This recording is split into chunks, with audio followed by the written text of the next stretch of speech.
My fitness journey, weightlift, and breaking.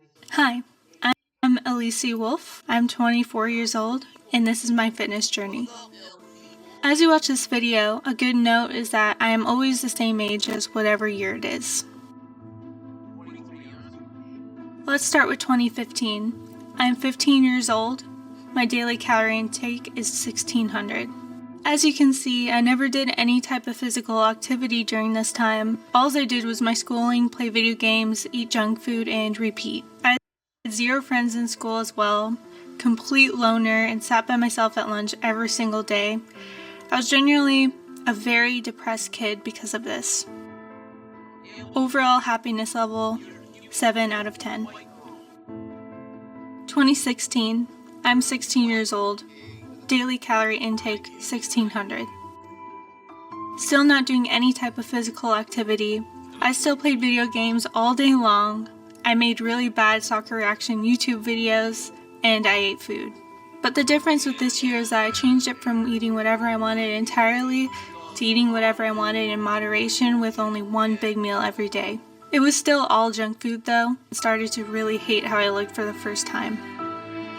Overall happiness level, 5 out of 10. 2017. I'm 17 years old. Daily calorie intake, 1500. 2017 was a duplicate of 2016. The only difference was my feelings of hatred toward my life, and especially the way I looked had evolved into severe depression and thinking about, in other words, offing my life every day. I remember crying in the dark on my floor of my room almost every single night for weeks at a time. Overall happiness level, 1.5 out of 10. 2018. I'm 18 years old. Daily calorie intake, 1300. No physical activity of any kind yet. Things immediately started getting better when I found God at the end of 2017. This brought me so much peace and things immediately changed in my life. After this, I changed my eating habits and started intermittent fasting every single day. Overall happiness level, 6 out of 10. 2019. Daily calorie intake, 800 to 1000. I was starting to figure out the benefits of eating better, but didn't lean into it at all yet. I was also seeing the results from the intermittent fasting for a year straight. It was also very sustainable for me, which I was very happy about. The one meal I had a day was still comprised of half junk food now instead of all junk food. I had also cut off all snacks. After a trip to Arizona with my mother and my sister, I had realized that I was still very unhappy with the way I looked compared to my sister, who was so beautiful in my view. I wanted to look just like her. But in my mind, she went to the gym every day and tracked her macros by herself. I couldn't even order food in the drive-thru without severe anxiety. So going to the gym was out of the question at this time. I believe this was still the biggest turning point in my fitness journey. I just didn't know it yet. Overall happiness level, 6.5 out of 10. 2020. Daily calorie intake, 850. Because I thought I couldn't go to the gym because of my severe anxiety, I started doing it the way I was comfortable. So after 2 years of intermittent fasting, I started meal prepping every single night, eating 3 meals a day, and tracking all my macros. Also, I started riding my bike around the neighborhood, going for runs and walking every single day. I started to really like the way I look now. Overall happiness level, 7 out of 10. Mid-2020. Daily calorie intake, 1400. After 6 months of doing what I was doing, I hit a plateau that left me demotivated and yearning for more results. I knew what I had to do, and I was wanting to conquer my fear of social settings as well, because that alone was so draining for me. So I finally got a gym membership and I started doing what my sister was telling me to do. So I raised my calories immediately to 1400. I ended up quickly conquering my fear of the gym after a few weeks of debilitating anxiety. And I finally started to see the results of me sculpting my body in the gym with weights, not just cardio. The results I saw after 6 months had me addicted and so excited once again. Overall happiness level, 7.5 out of 10. 2021. Daily calorie intake, 1400. Throughout 2021, my calorie intake remained the same. During this year, I had hit so many goals in the gym and I saw my dream body start to form. At this point, I became obsessed with the gym completely because of how it made my mind, body, and spirit feel every single time I went. I was making a living off my fitness YouTube channel and also moved to Phoenix, Arizona during this time. Also, by the end of 2021, I got my NASM CPT, nutritionist certifications, and was training people in person. This was one of the happiest years of my life. Overall happiness level, 9 out of 10. 2022. Daily calorie intake, 2300. Like 2020, I hit a plateau in weight I was lifting in the gym, so I raised my calorie intake to 2300 calories. This was a 1200 calorie surplus for me, which was a huge and unnecessary bulk when I look back on it now. I also had started to take creatine. I put on 32 pounds, going from 124 to 156. I was extremely unhappy with the way that I looked, but used it as motivation to take advantage of the weight by lifting as much as I possibly could every single day at the gym. I was doing 3 heavy and intense leg days per week. Because of this, I was able to reach a lifetime hip thrust PR of 3 45 plates on each side plus 125 plate on each side for 4 sets of 12 reps. That is crazy. I had also racked up 100,000 followers on Instagram during the first half of 2022. Things were going so great. One day I decided to do hack squat machine, not knowing at the time that my hips were very out of place from doing such heavy barbell squats and hip thrusts with misaligned feet for so long. I'd ended up pulling my SI joint ligament and pulled my left glute medius. This would have never happened if I just listened to my body and took a break to let my body rest, but I didn't. This left me out of the gym for the rest of the year and half of the next one. This was a very depressing time for me. Once again, I felt hopeless as I couldn't make any fitness videos or posts on my Instagram that had just gained so much popularity. I never knew if I was able to weightlift again, and I was also left with all this weight I gained from the bulk. Overall happiness level, 2 out of 10. Mid-2023. Daily calorie intake, 1400. Throughout 2022, I'd gotten down to 145 pounds just by simply eating less and stopping the bulk. I still hadn't worked out in over a year. After several months of trying to work out but failing, I was finally able to start doing only light hip thrusts and only a few machine exercises. It doesn't seem like much, but I was so happy about simply having a taste of some of what I was doing before. Shortly after this time, I met the love of my life in the gym. After we started talking, that gave me even more motivation to lose the extra weight I had put on from the 2022 bulk. By the end of 2023, I was able to go heavy again and I lowered the amount of leg days from 3 to 2 times per week. I got down to 129 by the end of the year and achieved what I think is the best I've ever looked in my life. Overall happiness level, 9 out of 10.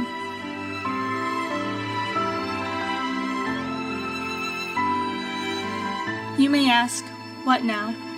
Now I'm at the point where all I want to do is help women along the way with their fitness journeys. If I had someone there to guide me, I could have had the same results I saw in these 4 years in only a fraction of that time.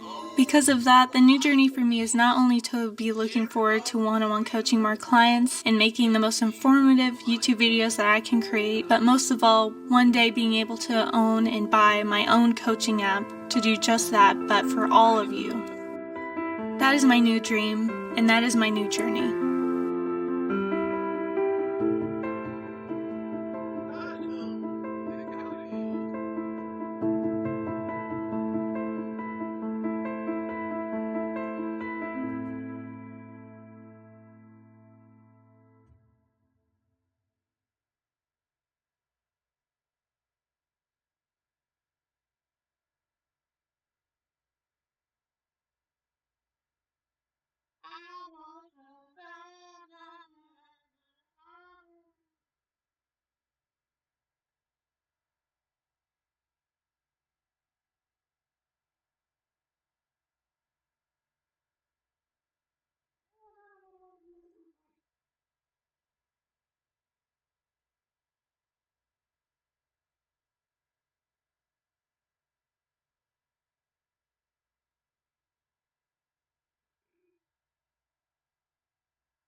Yeah, let's go, white girl. Let's get your ass in here. Get your ass into it.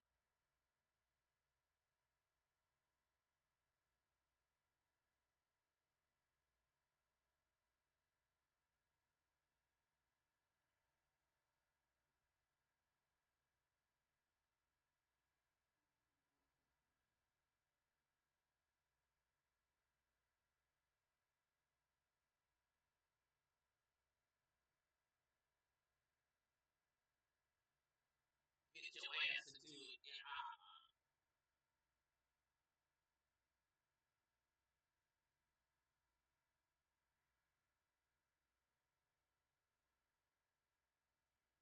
What is up, guys? So, I am officially starting my weekly vlogs now, and I'm so excited. I'm cutting down on the cuts and the editing, so I'm just gonna be myself, a lot like Sam Solik.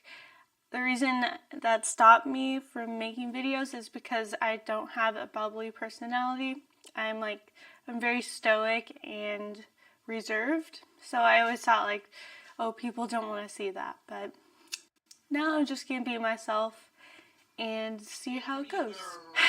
So this is gonna be a back and bicep day workout. I actually filmed that yesterday, but the camera died before I could do the outro. But I actually just got my Flex Pro meals in, and I'm gonna be making that tonight for one of my meals. The Flex Pro meals, you can use code WOLF for 40% off. That's a huge deal. And also, I want to do on this channel a Bible study part of the videos where I'm not a huge deep dive into it or anything, just showing a time lapse of me doing reading my Bible or talking about it, journaling or stuff. I want to do that. So yeah, let me know if you would like to see that. I'm going to do it anyways, but I would love to know if you want to see that. I just want to show how cute these shoes are that I got, because these are the most comfortable shoes that I've had, I think, ever. They're the New Balance 9060s. I have them in brown too. So you're going to be seeing me wearing these in today's video. And I also wanted to say that my voice is a little rough right now because I just got over a cold, so I still have a little bit of congestion and a little bit of kind of hard talkness, I think. So yeah. Oh, and also I know the mic quality changed because I turned off my mic and took it off. So yeah. Just wanted to show that if you're wondering what kind of shoes those are in the video. They're my new favorite by far. By far. So yeah. I don't know. Quick shout out to New Balance.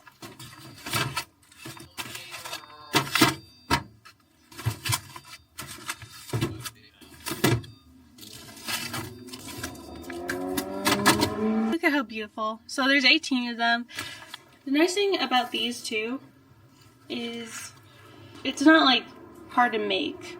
You just have to put it in the microwave for 3 minutes and it's done, which is honestly insane. considering I take like 30 minutes every night just cooking every time I get home from the gym. Literally cooking. So I'm going to a new gym and it's gonna be great because I'm doing back and biceps. I just got over a cold, so we'll see how that is, or that feels, but I'll let you know.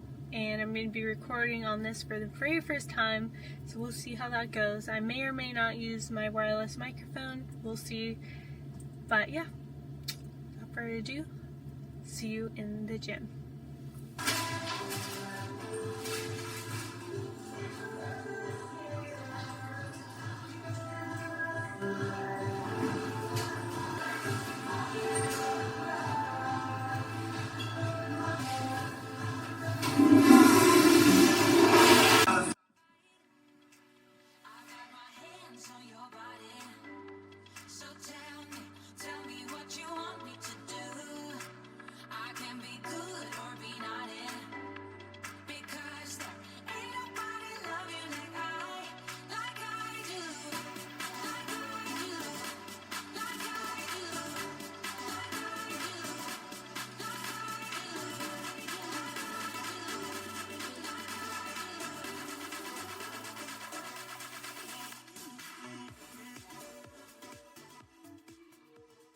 So here you see me warming up my shoulders. I warm up my shoulders every single upper body day that I do because the shoulder joint is the most mobile joint and is the most susceptible to injuries. So that is why I do this every single time, because it's the best. So I highly recommend you getting any type of rubber band that is good for you, elasticity wise, and just do these for like a good minute. I do actually 2 sets of these because I'm really prone to shoulder problems, because my shoulders are very easy for me to hit, like I feel them the most, so they tend to take over a lot, so that's why I really prioritize these even more so. But yeah, I love doing those. Now you see me just going right into the lat pull downs. These are one of my favorites because you can really pinpoint the lats, and if you can't feel them on pull-ups like with a bar, then these are perfect. Ideally I would do pull-ups, but again, my shoulder mobility is not ready for that, especially for the first exercise, so these are so perfect anyways. For these, what you want to do is you want to focus on sitting up as straight as you can and focus on mind-muscle connection more than anything. You will hear me say that throughout this whole video. Mind-muscle connection is everything, so if you don't feel it, lower the weight until you feel it.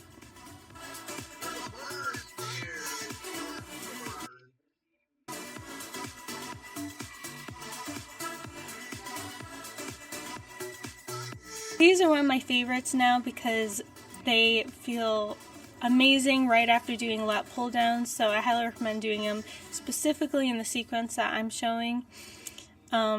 These, I don't even know what these are called. I'll put it on the screen because I don't know the name of them. I'm gonna guess they're called lat push downs, cable push downs, I'm gonna guess. But yeah, for these you want to pretend like you're pushing the bar down to the floor, as if you're just pushing it to the floor, not toward you, but to the floor. And if it helps beforehand, kind of flexing your lat. I wish I did it in this video so I could show you, but without the bar or anything, do the same movement, but like squeeze your lats. That helps a ton in mind-muscle connection, because I know if you don't have the lats built for this yet, you probably won't be able to feel these very much. I know that for sure, so yeah, just gotta power through it and lower the weight again until you feel it.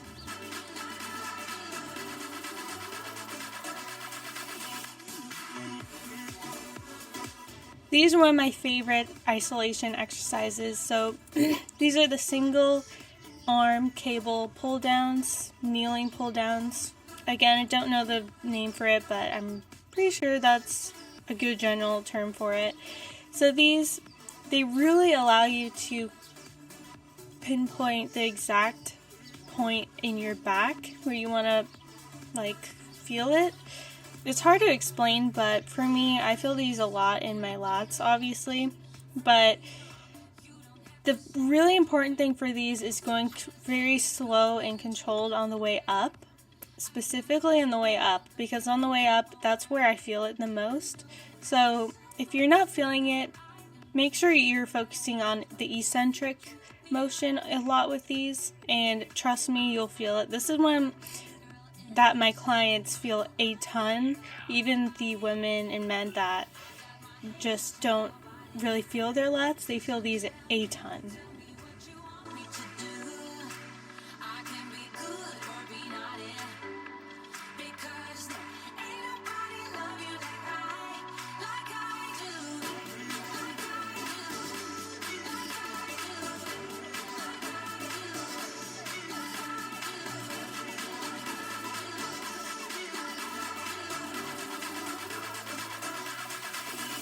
So this is my personal favorite back day exercise. I know that I'm a minority when it comes to this being my favorite, but for me, I feel these really well. So this is the seated cable row machine. I'm sure you've heard of it or seen it. It's really popular with basically all the bodybuilders, but I love it too. So basically for these, you want to first warm up, because if you don't warm up, do a warm-up set with these, you're gonna like feel a kink in your neck the next day. I've had that happen a ton of times, but once you do that, go down to the weight where you feel it the most while lifting the most. So it's for 12 reps. So for these, it's a lot of things you need to kind of check off first, but once you get the muscle memory, it's like the best lat burn ever. So as you see, I'm sitting up very straight.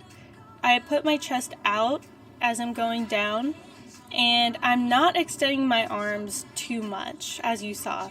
It really isn't a ton at all.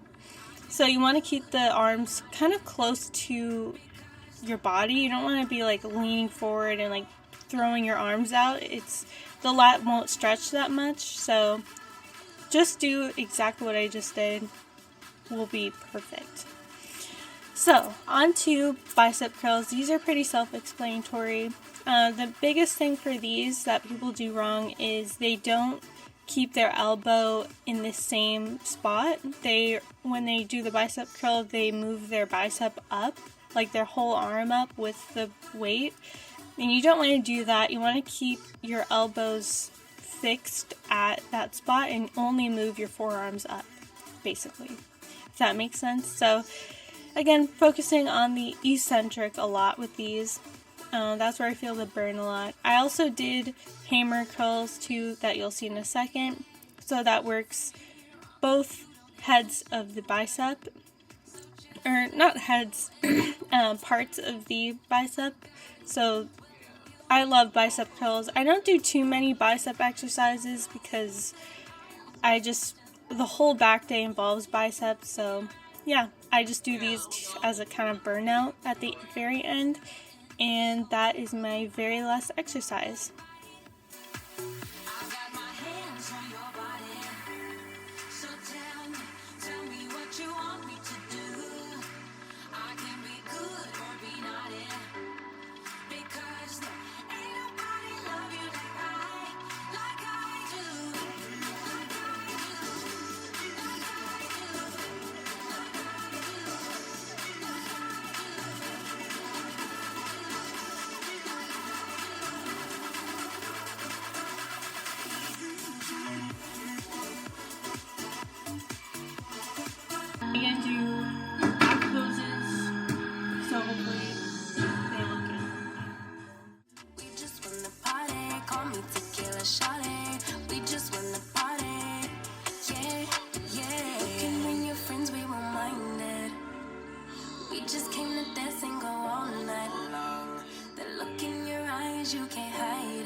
officially done with the back and biceps. My camera is currently at 2%, but I love this camera. That's all I'm gonna say. I probably said a lot during the voiceovers if I did one, but yeah, it's about to die, so I think I'll see you in the next clip. Will be tomorrow. See you then. Great workout, new gym too, so yeah, I really enjoyed it. My camera indeed did die, so I really hope you guys enjoyed the video. I'm ecstatic about this. I cannot wait to start making videos and put out consistent, great content. That I'm putting a ton of thought into all of it. So yeah, I really hope you guys enjoyed. Please subscribe, like, and comment. Follow me on my Instagram for more of me. You have a good one, and goodbye.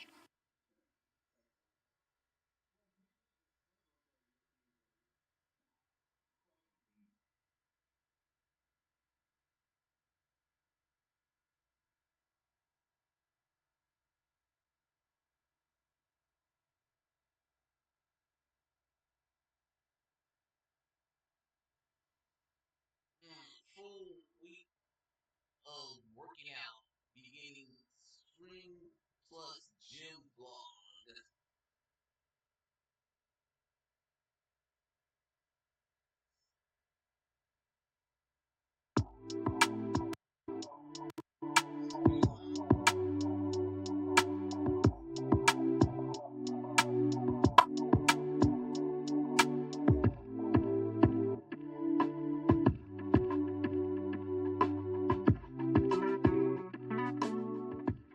I'm going to be showing you my entire week of workouts. This is my personal routine that I do every single week. The way I progress it and the way that you can progress each of these workouts is by raising the weight or by making the reps slower and more controlled. That is up to you.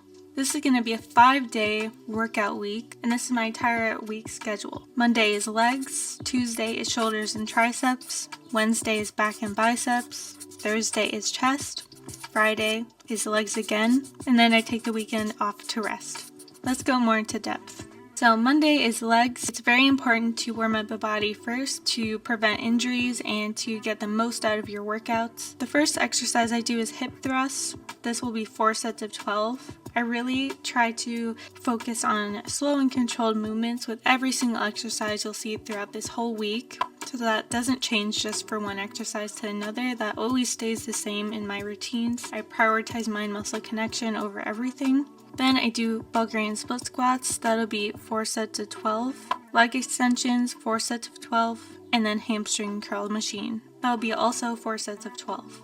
I also rest for 1 minute and 35 seconds between all my sets. This is important to keep the muscle targeting activated and you don't lose mind-muscle connection, because that can be easily lost if you wait too long in between your sets. I wanted to talk a little bit about why I program the days coinciding with the workouts that I do. Is because if I put legs a day apart from each other, I will not get enough rest to be recovered and to be able to contract and control my muscles the amount that I want to. Also, this is very important for upper body as well. It prevents any body parts from colliding with another if I put them side by side. An example of this would be putting shoulders a day before chest, because if I put shoulders a day before chest and I go really hard on shoulders, my shoulders will not be covered enough during chest, and that will cause an injury over time because I will still be sore. And when you're doing chest, even though you're targeting the chest, your shoulders are still a secondary muscle to the chest. So this is very important to let the shoulder rest more so that when you do chest, it's still recovered. Tuesday, shoulders and triceps. For shoulder day, I do shoulder press, 4 sets of 12, lateral shoulder raises, 4 sets of 12, rear delt flies, 4 sets of 12, and tricep pushdowns, 4 sets of 12. I also want to talk about why strength is so important for a good looking physique. I think a lot of girls, maybe you, think that if you do weightlifting or you do any type of strength training, anything, you will start to look bulky.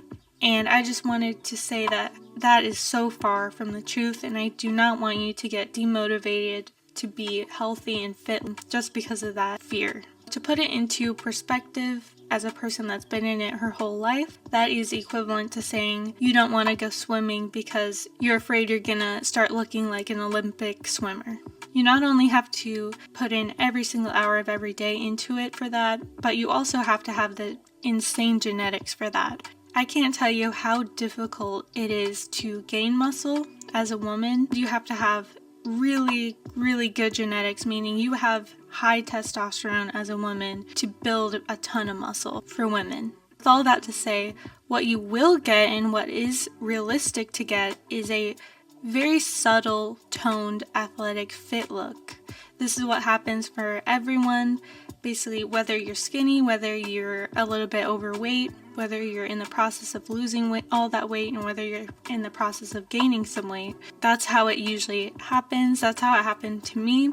I still look very feminine in dresses, and I can look very feminine in any attire, even though I have the genetics and I've been doing it for years and years and years. I still don't look bulky from it. But something I did get is looking very athletic and fit from it. So if you want that, then this is very important to do. Any upper body workouts are very important to do because of that. I'm gonna go into Target now to get protein bars. I don't know which ones they have, but I'm going to find some good ones.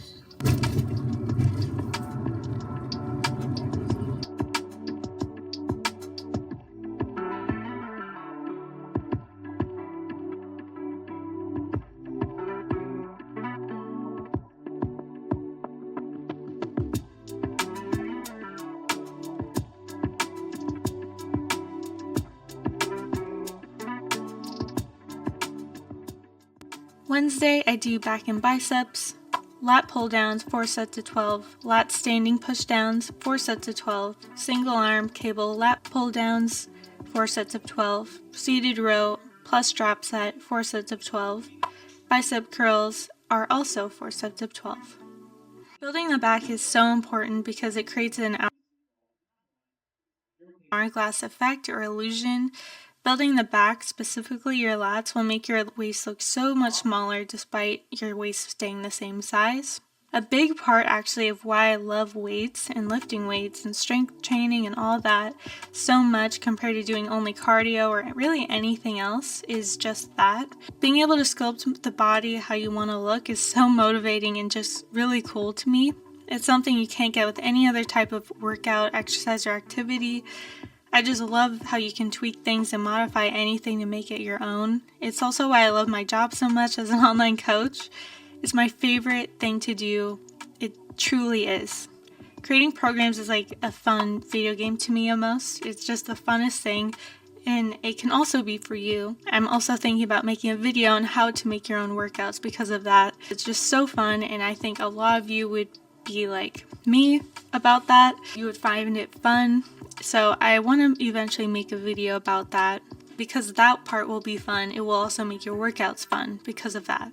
My back actually was something that I struggled with in the beginning of my workout journey.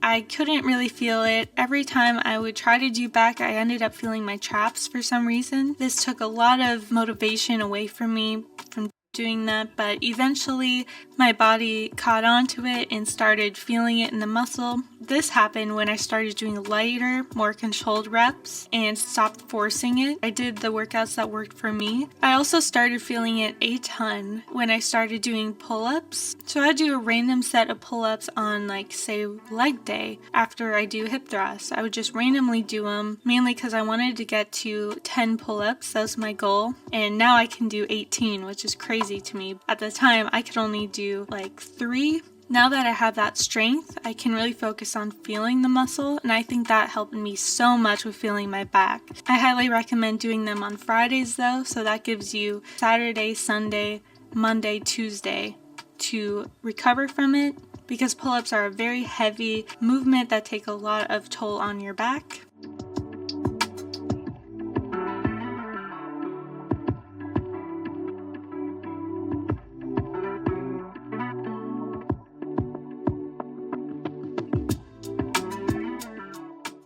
For chest day, I do incline chest press machine, 4 sets of 12. Make sure though to warm up first to get the chest activated and ready for the heavy weight. Then I do dumbbell chest press, 4 sets of 12, incline cable flies, 4 sets of 12, decline cable flies, 4 sets of 12, and pec deck, 4 sets of 12. I actually didn't see the point of doing chest for me as a woman up until the beginning of 2023. I just didn't see how my chest would look any different if I did it, but was I wrong? I've realized that many of the times when you see a very fit, toned, aesthetic, athletic looking female, she will always have a toned chest. It's something that you don't realize isn't there until it gets put on. It's the body part for females that really set you apart once you build it. It really creates that, again, well-rounded athletic look once you get lean enough during your yearly programming. It is actually now my favorite upper body part to work now because of how much it added to my overall physique. Now when I look back on pictures before I did chest, my physique appears so incomplete in my opinion. I also underestimated how amazing having a chest makes me feel. It really makes me feel like I have like a bulletproof vest almost on my chest. If you have a built chest, you know exactly what I'm talking about. It is the best feeling ever. Finally, Friday is legs again. It is the same routine as Monday, except use lighter weights on Fridays and go to failure focusing on mind-muscle connection only. I call this my MMC day because of this. Once you have really good MMC, the amount of weight you will actually feel on Monday's leg day will be completely different. You'll be able to contract harder, train yourself to treat every single rep like it's the most important rep. It'll train you to train intensely, and it will result in so much more efficient, fast hypertrophy. I haven't heard of any other coach programming like this, but for me, I've seen exponential difference in hypertrophy compared to just doing the same thing and focusing on heavy weight or anything like that. Mind-muscle connection training is something that I prioritize in every weekly workout routine, and it's something you should 1,000,000% be doing if you're not. I really hope you guys enjoyed this video. If you did, please subscribe, like, and comment. Also follow my Instagram for more of me. I can't wait to see you in my next video. You have a good one, and goodbye.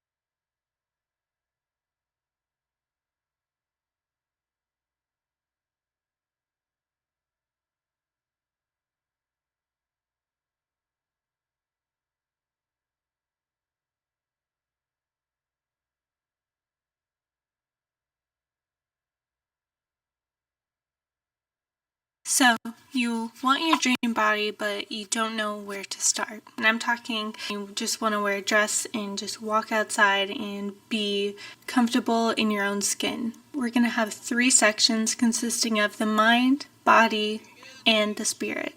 All 3 are vital, and I guarantee every single person you see with your dream physique, they have all 3 of these. So let's just get into the very first one, which is the mind. So I want you to think about any routine that you really enjoy doing on a daily basis that you know that you love to do. Think about what parts of those things make you enjoy it so much, and keep that in mind when you create the program that I'm going to mention in the next part of the video. Surrounding yourself with motivated people and motivating content is so important and crucial for this part as well, because I promise you, if you're watching nothing but health and wellness videos much like this one, there is no other way for your mind to adapt than to doing that. Again, enjoyment is a big part of this, so don't watch any videos that you don't want to actually watch just because of what I just said.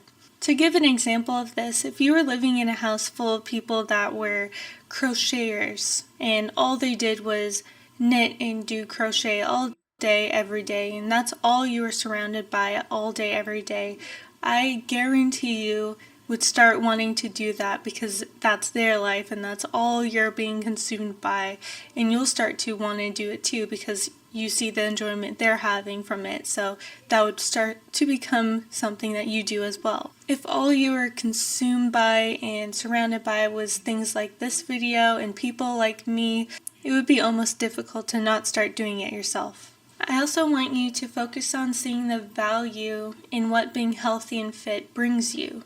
Without this, you're going to start to slip back into that unhealthy mindset of demotivation when you don't see results quick enough.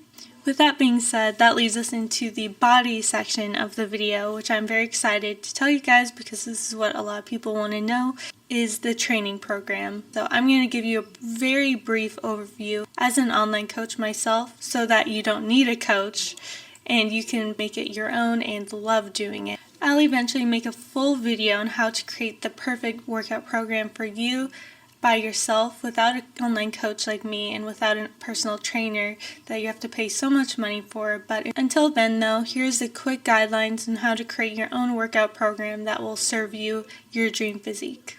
So what I want you to do is write down on a piece of paper Monday, Tuesday, Wednesday, Thursday, and Friday. For my guidelines as a personal online coach, I want you to take the weekends off. So don't even bother writing down Saturday and Sunday. Then simply circle the days you know for a 100% fact that you will be able to go to the gym or work out at home without anything getting in the way in those days. Now, next to the days you circled, write down the body part you want to improve and then write down why you want to improve it. Make sure not to force circle any of these days that you are not 100% positive you'll be able to go to the gym or work out. An example of this would be Monday, glutes, because I want to build an hourglass physique. The reason I want you to write down why next to the body part is because a lot of people fall into the trap of doing workouts they have no idea why they're doing. This then leads to them not wanting to do it, and that leads into not doing it at all and stopping. A really good example of this would be shoulders. There is a lot of shoulder exercises that include specific ones for the rear, middle, and front delts. If you do not know why you're doing a certain exercise for the rear delts, you'll eventually stop doing it, which leads you to have an underdeveloped back part of the shoulder, which looks very uneven and not full looking. So if you're wanting your dream physique, this is a huge part in why you want to know the why of every exercise you do. The one downside is if you're doing it all on your own without an online coach or personal trainer, you'll have to do your own research and put in the time necessary to gain all the information from the exercises that you'll need in order to know the why for every single exercise. Because of this, it is very important to not do any exercise that you have no idea why you were doing in the first place, which leads to less progress and you don't know why your body isn't changing the way you want to. You'll end up having a glute imbalance, or you'll end up having trouble feeling your glutes if you're not feeling a certain exercise, or there's just so many reasons why if you don't know why you're doing a certain exercise, it will lead to you quitting. Now on your piece of paper, make sure to write down exercise 1, exercise 2, exercise 3, and exercise 4 next to every single body part. Again, I'm going to be making an entire video soon on how to choose every single exercise, so make sure to subscribe, like, and comment if you want more of that, and just more videos like this to fill your homepage with. Once you get those exercises, you want to make sure to stick to them routinely. Unless you know a vast amount about exercises, I don't recommend changing those exercises because that can lead to not knowing the why in any of them and kind of losing track of where you were before. So you want to take those exercises and progress every single one of them. So what that means is if you start out with hip thrusts, if that's one of the exercises you chose next to glutes, you want to take that exercise and you want to start at a certain weight that you feel a lot and slowly raise the weight over time, and this is not instantaneous. You should not be going up in weight every single week for years. Go up in weight pretty consistently in the first few months, but then it should kind of level out and then it should go on a slow incline for however long you do it, 10, 20 years. For me personally, I started out in the women's section of Gold's Gym because I was too scared to go on the main floor with a 10-pound straight dumbbell. and I just did hip thrust, and that's all I did. Then I left gym. Eventually, I went all the way up to the Smith machines on the main floor. Then from there, I slowly raised the weight over time to 2 plates on each side. And again, that was years. And I made sure to raise the weight very slowly because the point of all of it is to grow and sculpt the specific muscle that I'm targeting. If I'm ego lifting and doing all that, it will not be targeting the muscle I'm wanting it to target, and it'll target like my quads or my hamstrings, and those will grow, and that will totally change how I wanted my dream physique to look. The second section of body is nutrition, and this is a huge part of reaching your dream physique. If I had to guess, probably 60 to 70% of your dream physique is reliant on your nutrition. My number one rule as a nutritionist myself is to never eat any foods that you do not look forward to eating. There's a very huge stigma to eating healthy where people think that very fit and healthy looking people hate their eating lives in order to look the way they do. And that couldn't be further from the truth. The way these people make it consistent and sustainable and how they were able to reach their dream physique in the first place was because they made it enjoyable. Me personally, there is no way I could have ever reached my dream physique if I ate stuff that I didn't look forward to eating on a daily basis. I would have given up in a few months if I was only eating egg whites, toast, and salads, because I don't like any of those things. So here's a few examples of some things that made it very sustainable for me for the past 5 years. And I'm not saying these to copy them or anything, I'm just giving them as examples to give you an idea of what to do for yourself and things in the future that you could do. So me, a huge thing I love is protein ice cream. It is so delicious. It tastes like I'm having a cheat meal every single day. The next one is my Flex Pro meals that I get every single month in the mail. This is because it takes so much time and cooking out of the equation completely, and I'm always on the go, so it is really important for me to always have my meals ready to go. There's no even thinking involved with it, and I know it's going to be good every single time. It's really cool now, actually, that I have a code with them. I actually was getting their meals before I was a partner with them, so it's a huge deal that I am a partner with them because I was an avid user of them. So that was something I did that changed things for me in sustainability, and it's the same amount as grocery shopping at the store. If you do not want to do the meal service delivery like I do, what I did was I chose my favorite foods like pizza, hot chicken, burgers, and stuff like that. I made those same exact things, but I just simply changed the breading and I changed the sauces, and that was it. And I noticed every single time I did that, it ended up being healthy and fit in my macros perfectly. And there's so many other things I could say, but the list is just really long, so those were like the top 3. I don't know if you noticed, but another big part of nutrition is enjoyment. Again, it seems to be a common denominator across all of the things I've talked about throughout this video, because enjoyment is critical in anything you do. If you are forced to be an artist, you will not be a good artist. If you love art, you will be a great artist. It is just that simple.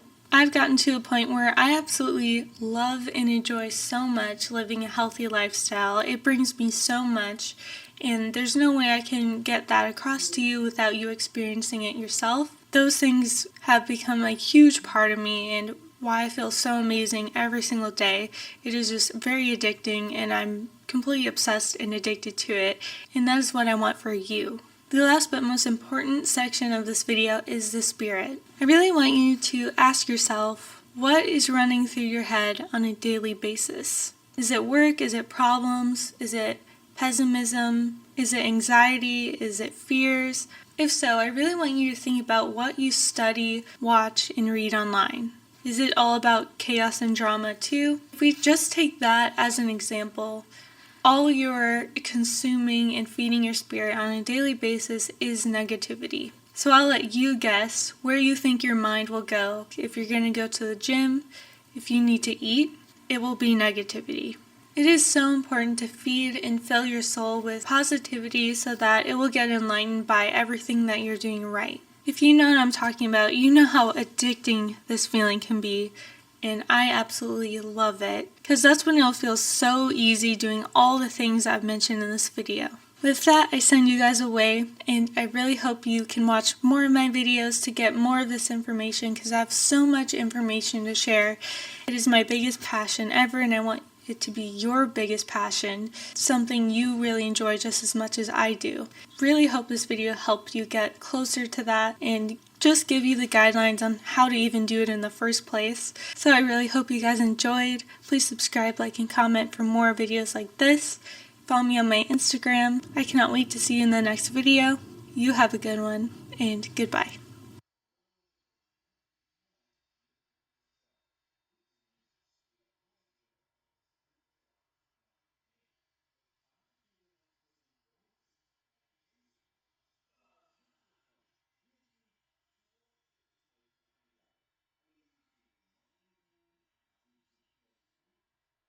The second I started taking creatine, it instantly, started instantly going up, and now I am at, so I started taking creatine exactly 2 months and 1 week ago. It actually took me a while to start taking creatine because I was worried about the bloating, but luckily I already knew the science of it because I learned it from my NASM course. So because of that, I know that ATP makes up of 3 phosphates, and creatine is what brings all the phosphates to create ATP in the first place. So without that third phosphate, it's called ADP. But once there's 3 phosphates present, ATP, you can use it as energy. Creatine is a transporter molecule that is already in your body. Yes, it's already in your body. I feel like there's so many people, men and women, that think creatine is a man-made substance called creatine that you're putting into your body, but it's already in your body, already transporting things as I'm talking right now. Creatine is what transports the phosphates to create ATP. It also, though, is a lot of things. It works to restore muscle, it works on recovery, regeneration, and rebuilding muscle fibers. It is a transporter molecule that does a lot of different things. So by taking creatine, you're putting what you already have in your body just at way larger amounts with taking creatine. So you're almost creating like a superhuman type effect, which is really cool. So basically your results are going to be rebuilding muscle way better, being way stronger because you have more energy, being able to lift way more than you did before, or really do anything way more efficiently than you could before. Because again, more of those ATP stores will be full, meaning you have 3 of those phosphates ready to go to be used as energy more of the time because you have more creatine transporting them. So it really affects every single part of any type of training you are wanting to do, even cardio type stuff. It'll really help with that as well.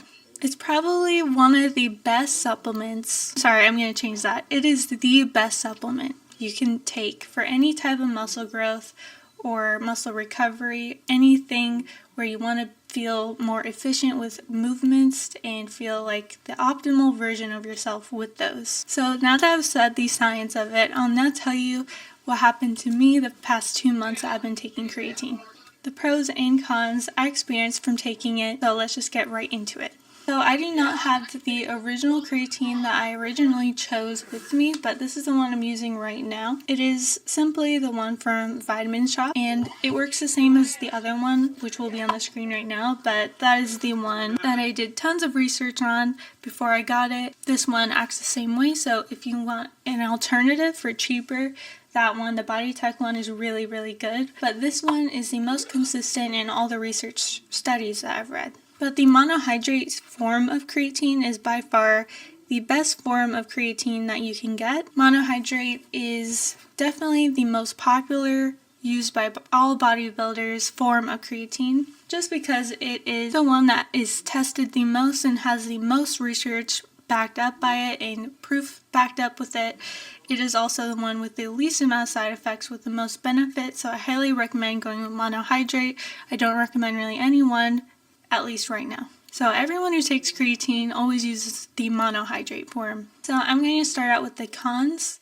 So I only experienced 2 cons with taking creatine. I did experience puffiness of the arms, especially the arms. I have no idea why the arms, but it was very apparent to me with that. I do want to note that I already knew going into this that creatine doesn't make you gain fat.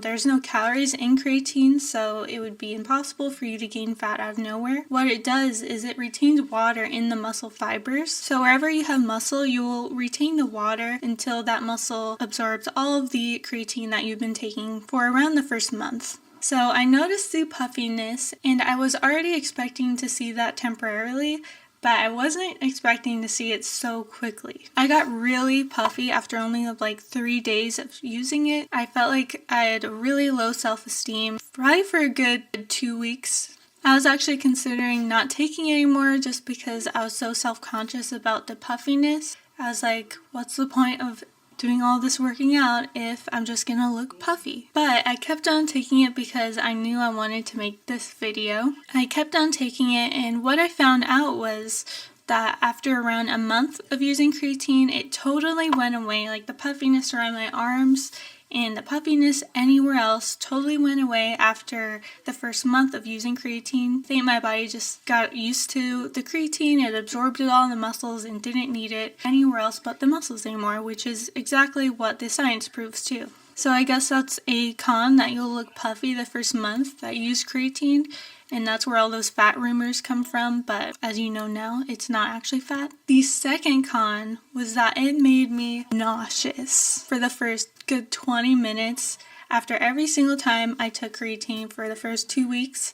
I started taking creatine. I was worried that it was going to keep on happening. I just felt so nauseous after every time I took it, even though I was having it with 35 grams of carbs, and I was doing everything right when it came to the ingesting part of creatine. You're not supposed to take creatine on an empty stomach ever. That would be just probably terrible, at least for the first many months of using creatine. So what I do personally now, and what I've done this whole 2 months, I make sure to have my breakfast first, and then what I do is I have my creatine in my post-workout shake after the gym.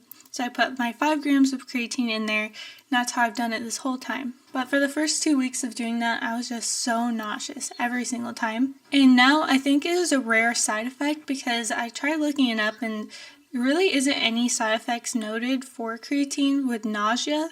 So I think that was rare for me. But yeah, that totally went away after 2 weeks. I could probably drink creatine on an empty stomach first thing in the morning in water, and I wouldn't have any reaction. I would just feel totally normal still. So totally went away, thankfully. And now for the benefits. So those were the only 2 cons I had, and both of them went away within a month. But now for the part I want to share. So I knew what creatine could do and why it would do what it does, but I wasn't truly expecting such amazing, just changing everything results. So I've been stuck at 2 plates and 2 10s, so 145 plate on each side and 110 on each side for the longest time on hip thrust, probably for like 4 months straight. But once I started taking creatine, it went up so much, like instantly. I don't really have any recent footage of the before hip thrust because I recently just started recording myself again, so I don't really have that. But now I am hip thrusting 4 plates. And that is 4 plates doing 4 sets of 12 reps within 2 months of taking creatine. Like, that is insane. That is unheard of to gain that much strength in such a short amount of time when you've already been working out for years. Also, for pull-ups, I started out doing 7 pull-ups, and that already was a lot for people. Like, I've been working so long to get to 7 pull-ups, and I was stuck at 7 pull-ups for probably a year straight. Just couldn't get past it. The second I started taking creatine, it started instantly going up, and now I am at 18 pull-ups in 2 months of taking creatine. Like, that is insane growth. So I doubled basically everything, every other thing too, like chest, shoulders, legs, quads, hamstrings, everything. Like, it is all practically doubled in 2 months. I can see the effects of my physique with it because my glutes are way bigger now. My legs are way more toned. My back has a way more dramatic hourglass effect that it's creating, and I love it. It's like the best thing ever now. It really changed everything. It made me feel like I had more energy. It completely stopped that feeling when you're in the gym and really pushing yourself where you get lightheaded and you feel like you're gonna pass out. A really good example of what I'm trying to say is that I can wear myself down to the max in a given set of anything, especially like a good example, Bulgarian split squats where I can't even walk after a set. I will wait the usual 1 minute 15 seconds that I always have waited. I'll feel like back to 100% normal, like I can do the same amount of reps, same amount of effort, intensity, everything within only 1 minute and 15 seconds. And that is just the effects of the creatine transporting the empty phosphates that I wore out in the first set. It is really cool to see in like real time. So I couldn't recommend creatine enough to women. Like, I don't know if you guys can see, but I'm not puffy or fat at all. In fact, I'm like more lean now than I was before taking creatine. Actually, even though I didn't really change anything, it's just the body recomping and building more muscle. So it's like I'm way more toned and lean now. Like I have way less body fat than I did before. So please do not worry about all that. You'll gain fat if you take creatine, you're a woman, like blah blah blah nonsense. You will not gain fat. The only way you gain fat is with a calorie surplus, in which creatine cannot and will not do. It only retains water in the muscle fibers. I honestly still can't believe I'm raising the weight every single time I go to the gym and everything I do. Like, I'm like, how long am I gonna raise the weight for? Like, I know it's gonna have to stop at some point, but dang. I really hope you enjoyed this video. If you did, follow me on Instagram if you want more of me. And please, please, please subscribe, like, and comment, especially commenting and liking, because it really helps these videos get into the YouTube algorithm. Really helps this video out because my YouTube channel is just starting out. So yeah, I really hope you guys have a good one, and goodbye.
When I get asked in the gym by girls that come up to me asking how to grow their glutes and what my secret is, I say my secret every single time is MMC, mind muscle connection. Focus on mind muscle connection more than anything. As you guys know, MMC is everything to me. It is what I was able to do sculpt my glutes to the extent that I have, and that is why I program MMC days into all of my clients' online training programs. It is really important to have an MMC day, so if you have 3 leg days a week, make 1 out of at least 3 of those days a mind muscle connection training day, which means you just go lighter in weight and you focus on feeling the muscle you want to grow.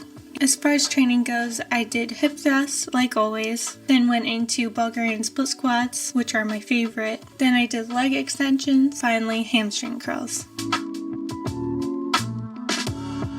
was able to get the most fit I've ever been in my life sustainably while loving the food I eat every day, while being affordable, while being the easiest to put together every day. I don't know about you guys, but I don't have the money to eat like this every day, and I never have. There are so many girls on Instagram and YouTube that clearly fake what they eat in their videos to, I don't know, impress people, but that is not what this video is going to be. I personally know fitness girls in the industry who will go unnamed that make the prettiest, cleanest, healthiest looking dishes in their what I eat in a day videos, just to find out they have peanut butter and jelly sandwiches for lunch, Chick-fil-A for dinner, and protein bars for breakfast, just like the rest of us. This is a real what I eat in a day, and this is what I truly eat on a daily basis. I'm not here to trick you into thinking you have the will, or the money for that matter, to eat these pretty, Pinterest-worthy dishes every single meal of every single day. It's just not realistic for me. So this is for the girls that just want relatability, because I don't live in the most aesthetic house, or eat the aesthetic foods, or do the aesthetic things, and have the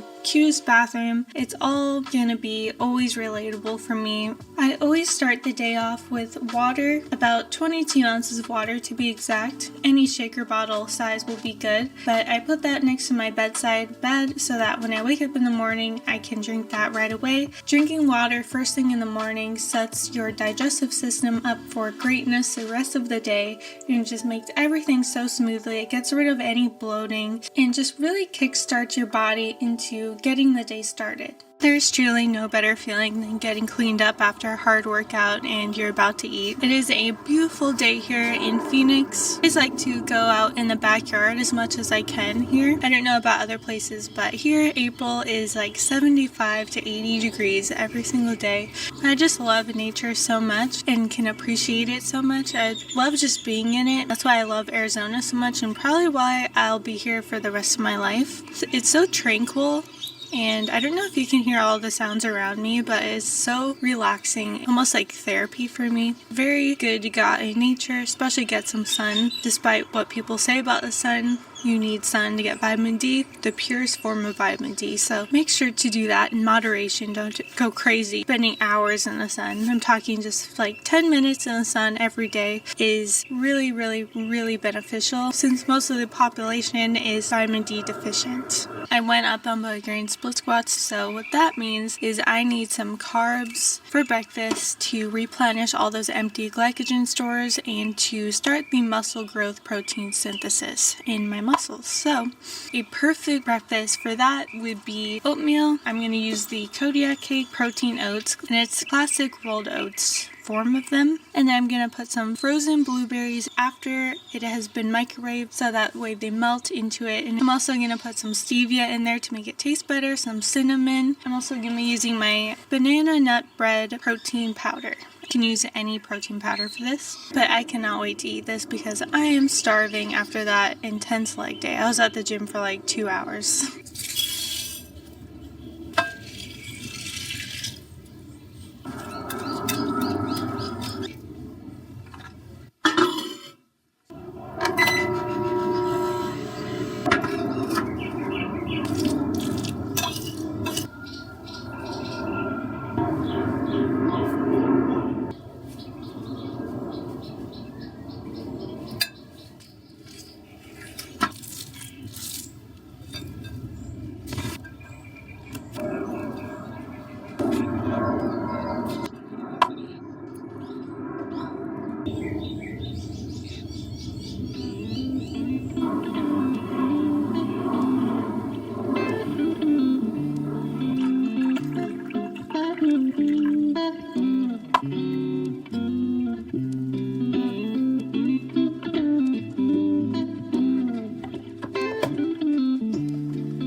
actually editing my video right now. It is 2 p.m. around lunchtime. I'm gonna actually show you my secret drawer that no one knows about. This is what I do like every single day at lunchtime. I'm usually editing a video and then I come over here and it is my good old trusty snack drawer. As you can see, there are Teddy Grahams, there's Cheez-Its, there's a oatmeal cream pie right there, right here. There's orange slices in there that are almost gone, by the way. This is the part of the video where I cannot stress enough about the importance of letting yourself have little treats here and there in moderation. That's what I do. Even the girls who make the perfect looking, like most healthiest looking meals for every meal, they are not showing you the part where they eat little things like that because they want to come across as very perfect, and I'm just not interested in doing that. I want to show you like the real side of it. Like, this is what I eat for lunch. This Quest $3 protein bar. I could have spent an hour putting together a very aesthetic looking dish just to make this video look better and probably do better, honestly, because that's what the videos that do good have in it. But I just don't feel right about doing that. I really don't, because I know I don't eat like that. Really the only time I eat like that is for dinner, and you'll see that in this video, but the other meals of the day are honestly very simple, and what I find has been sustainable for me, most of all affordable, because these meals that are in what I eat in a day videos, all of it probably comes out to like $30. I just don't have $30 to spend every single day on food, so I hope this is gonna be relatable to other people, because I wanted to make an aesthetic looking video that will do good and be like just like the others, but I don't want to be fake. I want to be real. So the realness of it is that I eat like probably a serving of Teddy Grahams every single day for lunch and half a serving at dinner.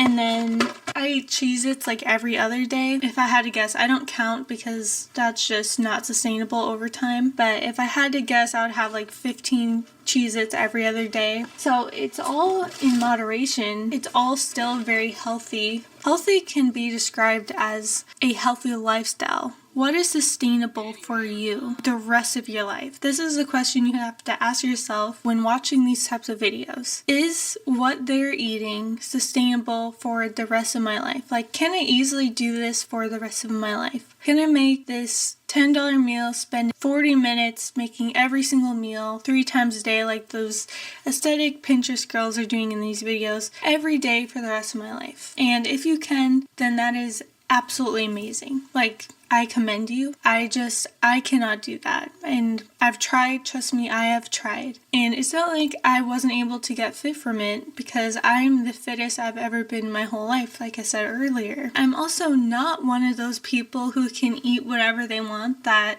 it just turns to dust and turns into nothing. I gain fat really easily, and this is part where I want to tell you that knowing your body is so vital to reaching your fitness goals. Something that makes it very sustainable for me is having a cheat meal every single week, as well as having these little things in between each of the days. And I know 15 Cheez-Its every other day and 1 serving of Teddy Grahams might not sound like a lot, but it really is sustainable for me. And it makes things sustainable. I think if I were eating like completely clean 24/7, I would probably go crazy, because I love food. Over the past many years, I've gone through so many phases. I've gone through eating the cleanest clean you could possibly eat for a year straight, eating at a surplus of 500 calories, gaining 30 pounds, doing intermittent fasting for a whole year, to now kind of found a balance of everything that I've ever done and took the best from it all and made it so that it is gonna be sustainable for me for the rest of my life while still being and looking really healthy.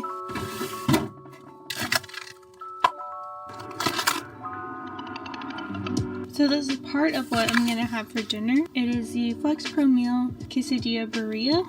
What's cool about the Flex Pro meals is it says all the macros, and also before you buy them, you can like customize them all, and I don't have to do anything. All I have to do is wait like 3 hours for it to thaw, And then once it's thawed, I can put it in the microwave for about 2 minutes, and then it's ready to go. It takes about 40 minutes off of my cooking time every single day, and it costs like the same price as grocery shopping, actually way less for me. So it comes down to like $6 per meal for me.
I was able to completely change from being lower glute dominant to upper glute dominant, meaning I couldn't feel my upper glutes during workouts to save my life. There was just no upper glute mind muscle connection at all. I was never really ever able to feel my upper glutes during any workouts or leg days because of this. To change this, I had to start all over with no weight at all, along with 4 other steps I'm going to tell you throughout this video. To make things more simple, I'm going to be using the Bulgarian split squat exercise, which is my favorite upper glute exercise out of all of them that has helped me the most. So step number 1, body weight only exercises. I knew the only way I could start feeling my upper glutes was if I started all over. So So I went from doing 4.5 plates on hip thrust and 90 pounds for Bulgarian split squats to doing no weight at all for the same exercises I was doing before. The point of switching to only body weight exercises only now, because I knew if I started to try to build my upper glutes doing the weight I was doing before, my lower glutes would just start taking over every single time like they have the whole time I've ever been training. This is because during heavy movements, the body will always use the strongest muscle available to move the weight in order to prevent any injuries from happening. In this case, it was my lower glutes and or quads.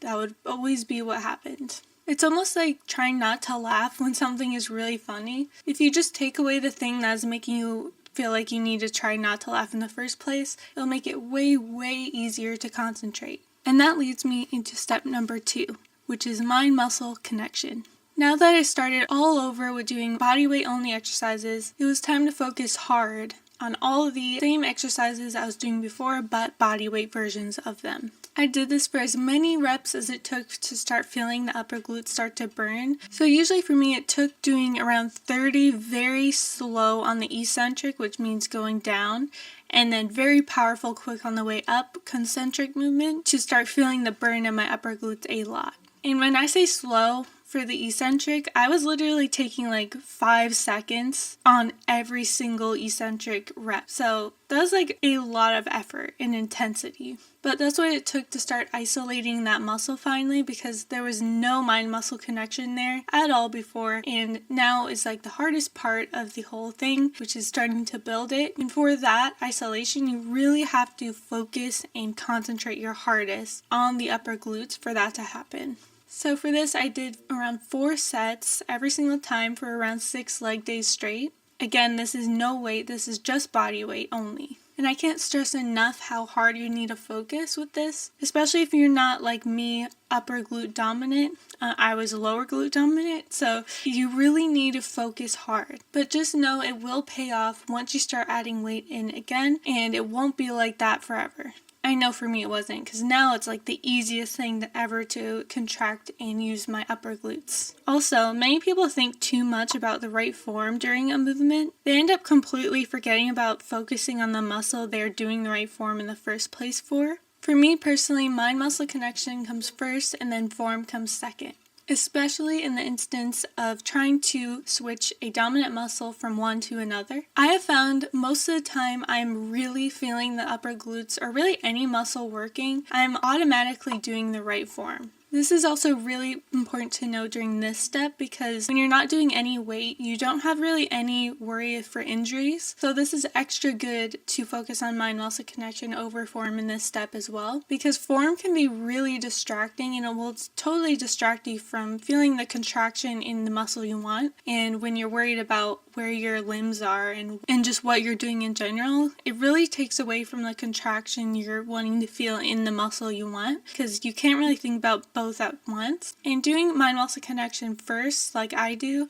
implements muscle memory. So at that point you will have the muscle memory and also mind-muscle connection. So it's really a good way to go about it that I found, so keep that in mind. So we are finished with step 2 and it is on to step 3, which is adding weight again. Once I had the muscle memory down from doing the body weight version of the same heavy exercises I was doing before, I started implementing weight again. I was very careful with adding weight because I knew that I could have easily ruined all my progress of switching over a dominant muscle if I went up in weight too quickly. For example, to implement weight again, I started with doing the following. I would do my normal 35 reps of body weight Bulgarian split squats. Then I would do 3 sets of 25 reps with 10 pounds for 1 week, then 20 pounds for 1 week, then 30 pounds for 1 week, 40 for the next, and so on and so forth. So I'm editing this video and I realized I totally forgot to say that I also added in a superset of these single leg RDLs immediately after every single weighted Bulgarian split squat set,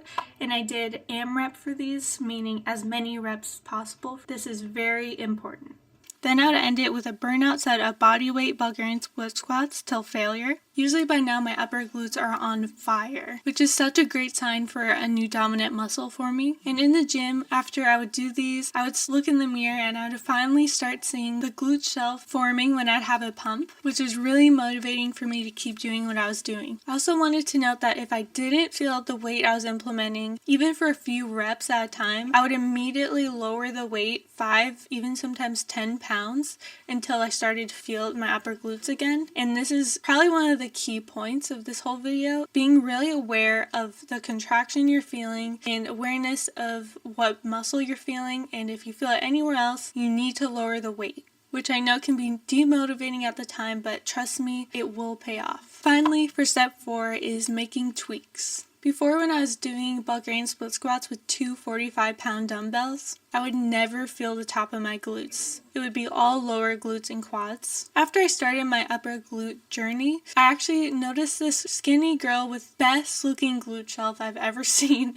in my life. She would always grab one 45-pound dumbbell and go on the turf and start doing really slow and controlled Bulgarian split squats, but something I noticed is that she would always lean over. So if you're working your right top glute, she would have the dumbbell in her left hand on her thigh. The key thing here was she would always lean over to the side, pretend I have the dumbbell here on my thigh. She would always lean over to the working leg side. It would look like almost she's in one of those warped rooms where it goes up. After testing it out myself, I realized that I was doing two things wrong or inefficient for a upper glute shelf. One of those things was, so I was always using two dumbbells during Bulgarian split squats. I realized that this was not efficient and it really stopped me from feeling my top glutes as much as I could have before, because I figured out that when you have two dumbbells in both hands, it really prevents you from distributing the weight that you have into the side that you want to work. With one dumbbell, it really allows you to lean over to one side during an eccentric movement, which kind of mimics the effect of a squat when you're squatting. So when you're squatting, you're supposed to have your knees out. During a Bulgarian split squat with two dumbbells, it prevents you from really flaring out your knee because you're focusing on like balancing both sides. With one dumbbell, I really found that it really made my top glutes more activated than I have ever felt before because of this. So now when I lean over to that one working side, I feel it so much. This was definitely the biggest tweak I made from starting my glute shelf journey. But since then, I continue to go up slowly in weight every week for the past few months, and I still always do the body weight set before all my working weighted sets still, so I'll always keep that in there. I'm never going to get rid of the body weight activation sets before the weighted sets because it really activates the focus and mind-muscle connection before you go into it. But now I'm really happy to say that I'm finally at the point that I saw that one girl with the best glute shelf I've ever seen in the gym. So I went from lifting heavy every single leg day, hundreds of pounds, to starting all the way over to body weight. Now I have worked my way all the way back up to 2 plates on hip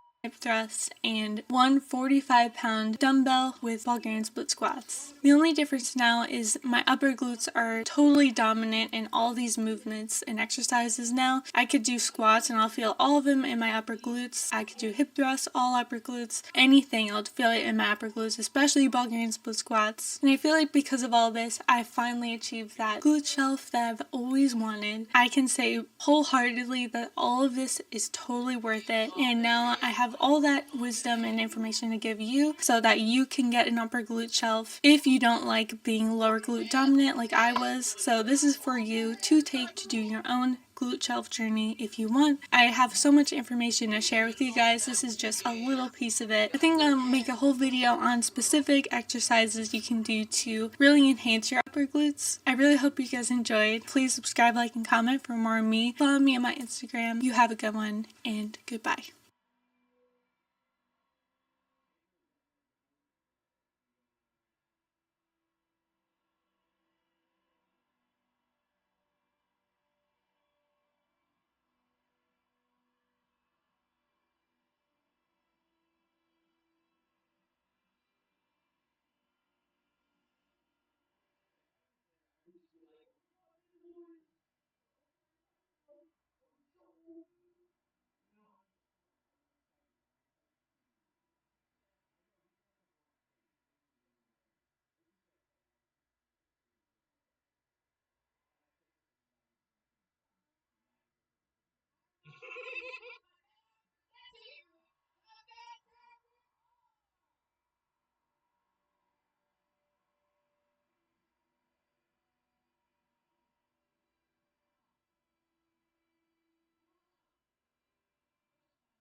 In this video, I weighed 156 pounds. This was August 22nd of 2022. In this video, I weighed 127 pounds, and this was October 21st of 2022. This was a 2-month difference, but more importantly, this is a 30-pound difference. And I'm going to take you through how I did it easily. So I'm going to start with the beginning of my weight loss journey, why I got to 156 pounds to begin with. I was going to the gym for a few years at this point and technically was on a calorie surplus plan to build muscle because I wanted to build the biggest glutes I could possibly build in the gym. And for some reason, all I was hearing online was, oh, you have to eat. You have to eat more to build muscle. You have to eat more.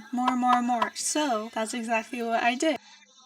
And it was very easy for me because I love food. I love food a lot. And I kept doing this, but the problem was that I found myself in a really bad habit where I would be basically telling myself every time I was about to eat something bad that, oh, this is good because this is needed to build muscle because I need to eat more to build muscle. But now I know that was just a really lame excuse. And I knew it, but at the same time, it was a small part of me that believed that. I also wasn't doing any upper body, and I was basically only interested in building glutes, like doing 3 leg days a week. That's all I wanted to do. I didn't want a bulky upper body, none of that. So all this combined really led me to be very unhappy with my weight, hating how I looked in dresses, sports bras, family pictures, just all of it. I did not like how I looked. I was wearing oversized t-shirts every single day, and I just did not like how I looked. So at this point, this is when I started to go to the gym for upper body. So I added 2 days a week for upper body, and I started doing that twice a week, get a more toned look, but also to burn more calories, to be in the gym more. That's what I started doing, and it was really fun for me actually. I like doing upper body, but that's just me. And when I tell you, I started seeing results from doing this so quickly. The body recomp just was crazy for me. It was like really quick and fast results for me. A big part of that is just newbie gains for doing upper body for the first time. I was getting a lot of muscle and a lot of toneness really quickly. It made me really motivated and really happy. It made me also look forward to going to the gym a lot. I loved going so much and I still love it. I had also been doing research in between workout days and I learned about body types and what an important role it plays in fat loss, muscle growth, fat retention, and muscle retention. It just plays a huge role in all of it. I had done a lot of quizzes, tests, and done a lot of assessments to learn what body type I am. And it turned out I am a full-blown mesomorph and I was eating like an ectomorph. So I was eating an ectomorph's diet even though I was a mesomorph, which is why I gained so much fat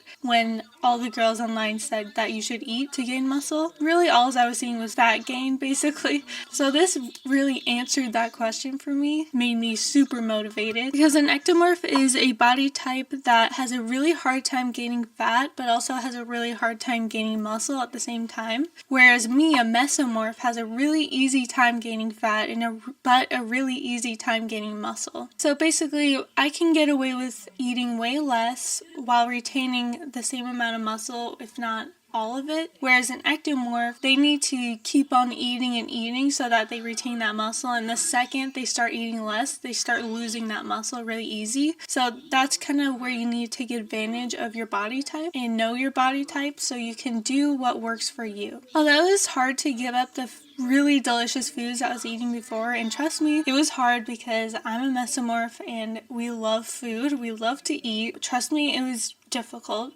But having a clear path now, because I knew my body way better and body type, made things 1,000% easier to get past the whole eating. And having kind of a blind path of where I'm going and not really knowing my body, it made things so much easier, trust me. I immediately dropped my calories from 2,400 calories per day to 1,400 calories per day, which is a huge drop. And this was on top of working out 2 extra days per week for upper body and growing more muscle from doing that. So I had a few things compounding for me to lose weight so quickly. It was actually really easy because, again, the realization of why my body fat percent was so high before, for some reason, motivated me to do what is meant for my body so much more, and that's exactly what I was doing. And it was just really motivating me to lose it even faster. I also started prioritizing protein instead of carbs for fuel, and it also made me feel so much more full than eating 2,400 calories, which is crazy to me. So this made things insanely easy to lose weight. I didn't know at the time how impactful eating high protein can be with not feeling like you want to eat like a whole box of Cheez-Its. Like, I never get that inclination once, even though my body like loves to eat and I love food. That was just remarkable to me. So I think that's one of the biggest things in this video that you can take away from is just eating higher protein. And if you really want to get super lean, you can eat just protein. So it's really that simple. And protein just makes you feel like you never are fiending for anything. You're just really satisfied with the amount of food in your body, and it's just great. I had also kept my Friday cheat meals that I do every single Friday night in as well. For my cheat meals, I allow myself to eat one meal of whatever, absolutely whatever I want. Like, it can be 3 pizzas, it can be ice cream. Basically, I indulge for one meal every single week, as much as I can eat for one meal. I do whatever I want. But the key of it is you need to make sure it's after a hard leg day. So for me, that's Fridays, because I do my leg days on Fridays and I make sure to go really hard, then I do the meal after. This not only made it sustainable for me, but it made it so exciting and just gave me something to look forward to every single Friday night after my leg days that I knew was gonna happen. It was like, it became like a holiday for me, and I still do it now, and it's just amazing. I love Friday cheat meals, and I think everyone should have a cheat meal to sustain a healthy lifestyle, because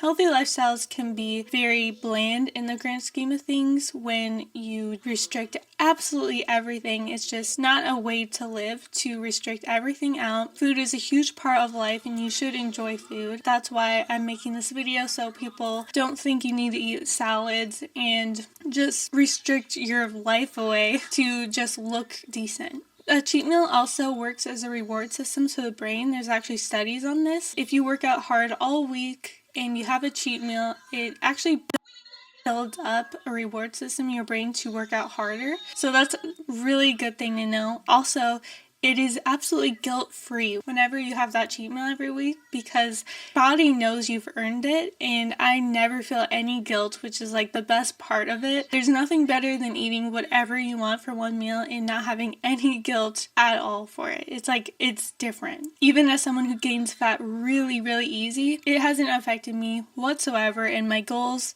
I'm just as toned as ever. It's just amazing. And the fact that I was having a cheat meal every single Friday and I was still losing 5 pounds every single week was so motivating and so exciting for me as someone who loves food and is a big foodie. So as the weeks of staying consistent with all these things went on, I found myself losing 5, 10, 15, 20, 25, and then 30 pounds. I was now 127 pounds, starting at 156 pounds just 8 weeks before this. The difference is it was so easy the entire time because of all the things I combined. All I did to lose it easily was prioritizing eating mainly protein so I wasn't hungry at a lower calorie amount, knowing my body type, having a cheat meal after every single Friday leg day, and adding in 2 upper body workout days. I promise you, if you follow the exact things that I did, you will see the same exact results. Remember though, eating and being healthy should never be miserable for you. It should be something that is rewarding, sustainable, and motivating. That is how I lost 30 pounds in only 2 months. If you got anything from this video, make sure to subscribe, like, and comment. If you want more of me, follow me on my Instagram, Elisi Wolf. I really appreciate you watching this. You have a good one, and goodbye.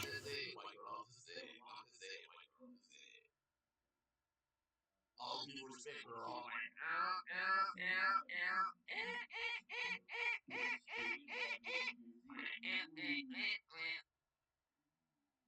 Daddy wants to tap that ass.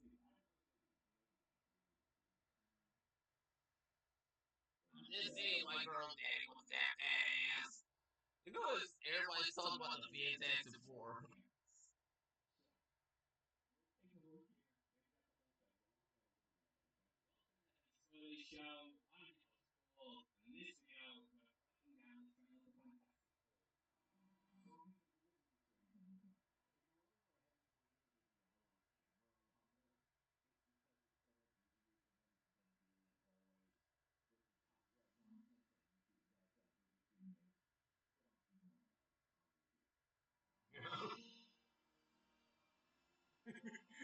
that's right here. You guys see your picture.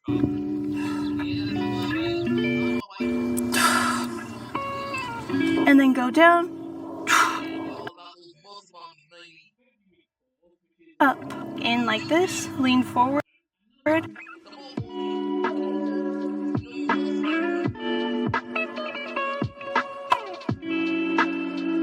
you love soccer.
I decided to come to a local park. This really shows that you can really do this workout absolutely anywhere. We're going to go through it. It's going to be really easy, perfect for beginners too. You can just do it anywhere. You can do it at your house, you can do it at the park, in the backyard, at a hotel, anywhere. We're going to start out with a warm-up so that we don't get any tweaks or anything like that. It's very important to do mobility work beforehand. So I do these to really open up my hips, make sure it's ready to go for what we're going to start out with. And I actually recommend holding on to something for these unless you have really good balance. And then we're going to do some cat and cows. These really help kind of get the back ready, so the actual spine flexible and ready to do the movements. This mobility exercise alone really helped me prevent any injuries and to help rehab from my last injury, which was because I didn't do any of this. So it's really important that you do these again. And I know it can be embarrassing, but it's really worth it to do them in the long run.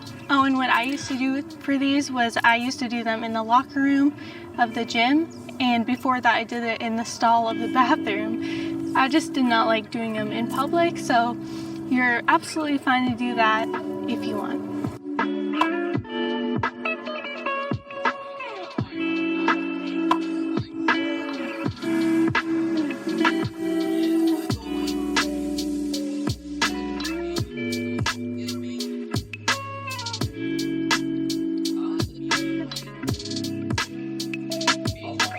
Okay, so this is where I'm going to use the weights that I just bought from the store, and they're only $13 by the way. It's really easy to get them, and if you don't have the money for that, you can just use like gallon water jugs or really anything. It doesn't have to be exactly 10 pounds, just something that you can use where you know how to progress it and raise the weight over time.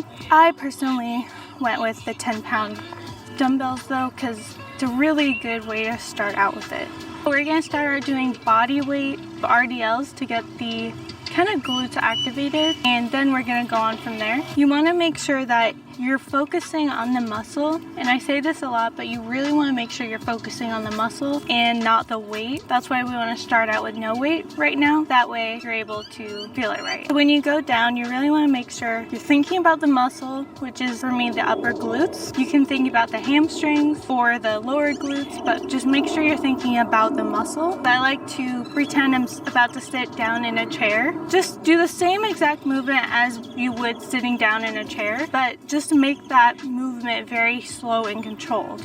And that's what builds up the muscle and the stability muscles and everything like that. So we're going to do about 20 of these.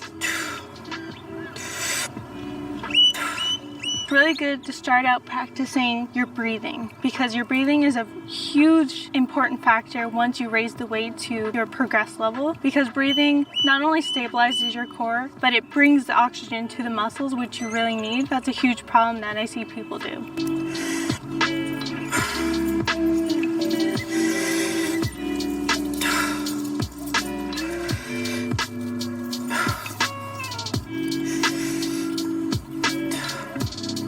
And my feet, I don't know if you can see them, but they're very close together. That way you get more glutes and less hamstrings for me personally. So now I'm just gonna add in the dumbbells now. So the same exact movement, but with dumbbells, or any type of weight that you have at all. It can be anything you have around the house, anything you have around you. It can be anything. As I go down, I hold the weight at my thighs the entire way down.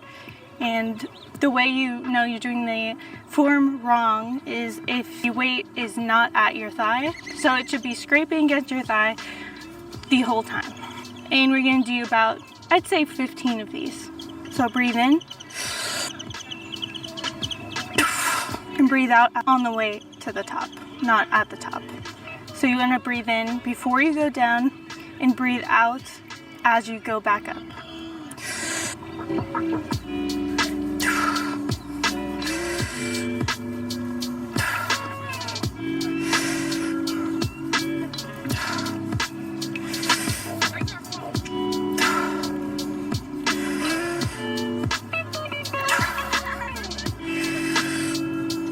So I stop at my knees because everyone's body to limb ratio is different. So for my body, I know that I should always go back up at the knees. Someone else with different limb ratios than me could go way past their knees and feel the entire stretch and the activation the whole time. So with those, you want to do 4 sets of 15. If you don't feel it after that, you want to make sure you go even slower on the way down and more controlled, more intense, more thought, and more focus. Okay, so I'm holding on to the tree now, and it should be a lot easier when you hold on to something. So we're gonna go do the same thing, but with one leg. I'm gonna be working the right glute. So this is gonna be working the top of the right glute. And again, this will take many times for you to feel it. It will not be instant. And it's very important you take a really good pre-workout before you do these. That way you have the activation, the beta alanine, so you can really put all your effort and focus into that muscle. So we're gonna do about 20 of these for each leg with no weight. So go down, up, down, up. I'll use the other leg, down, up. And notice how my back is stiff the whole time during the entire movement. I'm not bending or anything. I'm keeping it completely stiff. The kinetic chain is completely in line the whole time.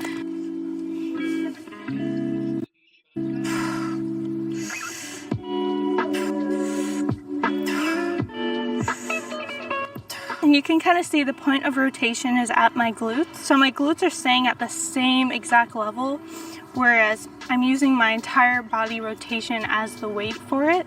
This is why once you start doing them enough, you start feeling them a lot. Not like going like this at all during the movement. You want to keep it like this, and then keeping it just like that the whole time. So I have my 10-pound dumbbell here.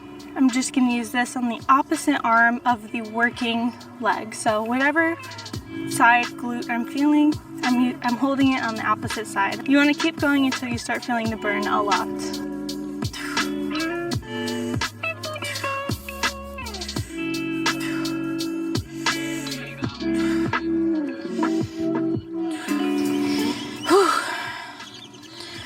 Those are always take a lot out of you because it requires so much focus. So take a 2-minute breather after that. By the way, between each exercise, you want to wait about a minute. So now we're going to do some hip thrusts. We're going to do 4 sets of 20. So I actually found this kind of device-like thing on TikTok Shop where you can use dumbbells as like a hip thrust bar, which I thought was really cool. I'm not sponsored at all by them. They're not paying me to say this. I bought this with my own money. And I thought I would just include it in this video because I thought something you can pack with you really anywhere. You can even put it in like a purse, honestly. If you don't have this and you don't want it, you can always use the weight or your body weight.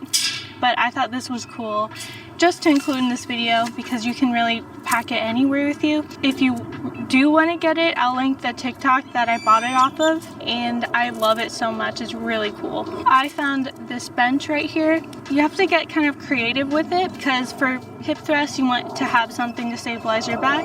Kind of use it as a bench that you would in the gym, and if you can't find a bench anywhere in a park or in your hotel or wherever you are, you can use a bed, you can use a couch, you can use a plaything in the park, you can use so many different things. So we're gonna do body weight first, as always, to get the glutes activated, and then we're gonna go right into the working sets, which is gonna be again 4 sets of 30. So I put my arms up here, lift myself up the tiniest amount, and if you wanna feel your glutes more, you can pull this limb in closer to you, which is what I do personally. And then you go up, keeping my head forward so I'm looking straight ahead of me.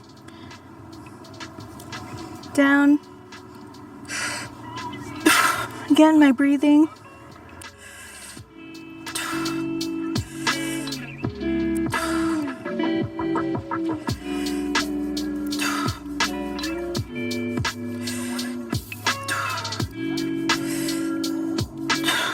You want to hold for about 15 seconds. This will really get it activated for the working sets. You want to squeeze as hard as you can.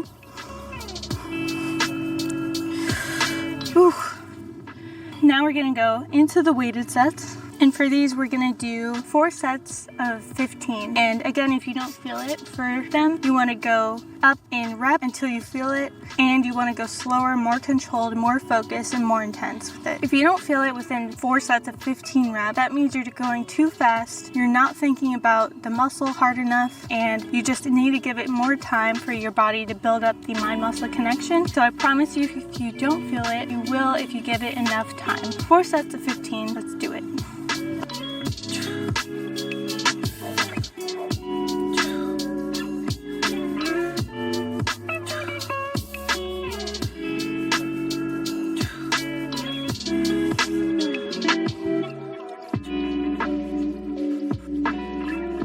Hold for 15 seconds. Keeping my head forward the whole time.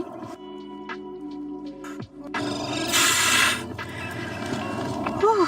So now you would wait a minute and go on to the next 3 sets and do the same exact thing. During the minute that you wait, you're breathing in and breathing out a lot. So that way, the most oxygen possible is getting to the muscle you're tiring, giving it more ATP. Basically, that means energy as quick as possible. So the more you breathe, the harder you breathe, even though you may not feel like you need to breathe that much and that hard, the more you can get out of the next sets. And I'll show you what you need to do if you are using body weight only. And if you don't have any weight, this is what you need to do. So it is the same premise. You need to use one leg. That way you're giving your working leg bearing weight. So you want to do the same form, same angle and everything. You want to go up like usual, and you want to lift this leg off the ground and then go down, up.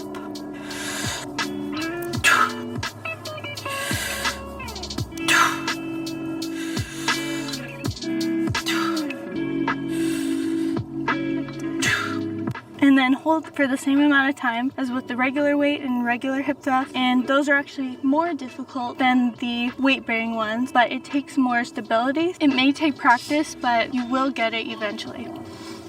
The next ones is gonna be Bulgarian split squats. You can do body weight with this, or you can use any type of weight with this, but the premise is to go very slow and controlled, the same as all the other exercises. So for these, what you want to do, you want to sit down on whatever you are using to do the hip thrust on, and you want to extend your body out just like this. So extend it just like this, hold your legs straight out, and then bend the non-working leg in like this, lean forward, and then use that non-working leg to push yourself forward, just like this. That way you have, if you have a weight, you can use that leg to push yourself up and use it as momentum, which you'll see in a second. Then what you want to do is put that non-working leg up and use it for balance. Get that glute activated. Quickly after the hip thrust, it will be very activated, and then just slow and controlled go down, and then powerful on the way up. And the breathing will be exactly the same on these, so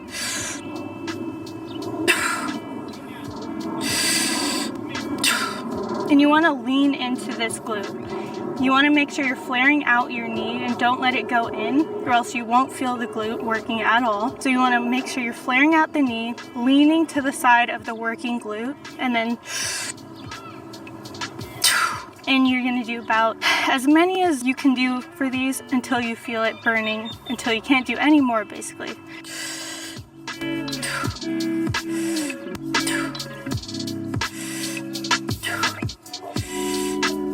And then without moving that foot, you want to take the other foot, line it up right next to the other one, and just put that one back. And do the same exact thing, as many reps as possible. No rest in between.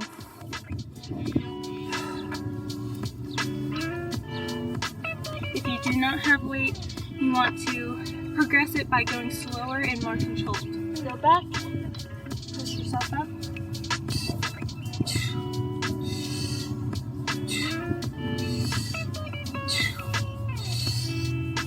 So that is it for this workout. I really hope you enjoyed. This is something you can do wherever you are. Again, if you can do stuff like this, it really, really helps, especially when you're first starting out. I know for me, it took the longest to just go to the gym, and I could have been doing this stuff before that and during it. So I really hope you guys enjoyed. If you did, please subscribe, like, and comment. You have a good one, and goodbye.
There are so many things I wish I knew before I started my glute growth journey. Hopefully by watching this, my goal is that you won't have to go through so much trial and error like I had to go through. So I'll start with the very first thing that I wish I knew before starting my glute growth journey. The first big mistake I made that costed me so much time and way too much effort that I didn't need to go through was not focusing on the muscle, aka mind-muscle connection, and also not knowing the importance that time under tension has on glute growth or really any muscle growth. Instead, I was always focusing on moving the weight that I had instead of moving the muscle that I was wanting to move the weight with.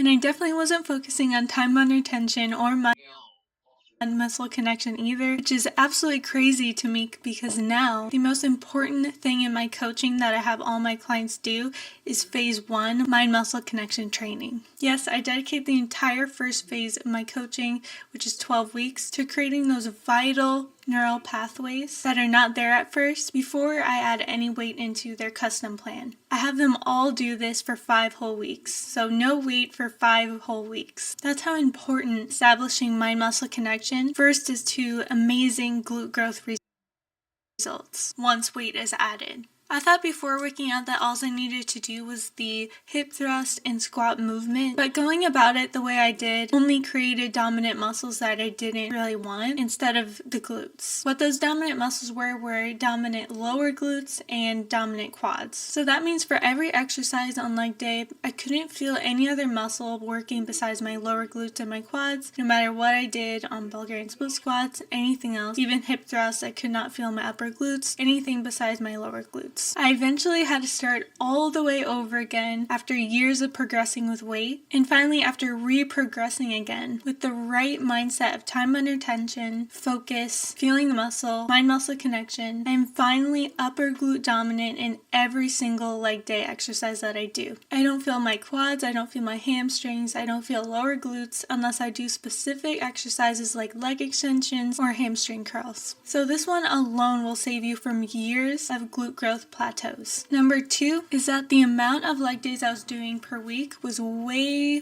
too frequent and way too much. I was doing 4 leg days a week for the longest time, and that was not good. I wouldn't get nearly as much rest as I should have because now I know that rest is critical to seeing growth. This is because you may not be as recovered as you think you are. Now I only do 2 intense leg days every week, Monday and Friday, where I go all out as hard as I can, and I get the most out of every single one. And still from doing this, I've never seen so much glute growth before and glute development. This is the most developed my glutes have ever been. Number 2, this one is a big reason. I was focusing on quantity over quality instead of quality over quantity, but I want to say if you are doing lightweight exercises like for leg days and glute days, I would recommend doing 3 workouts per week. So 3 leg days, 3 glute focus days a week instead of 2. But if you go like all out, really intense, you're doing relatively heavy weight, then you should be doing 2 times per week. Number 3 is not taking a good pre-workout or pre-workout at all. I used to think that people who take pre-workout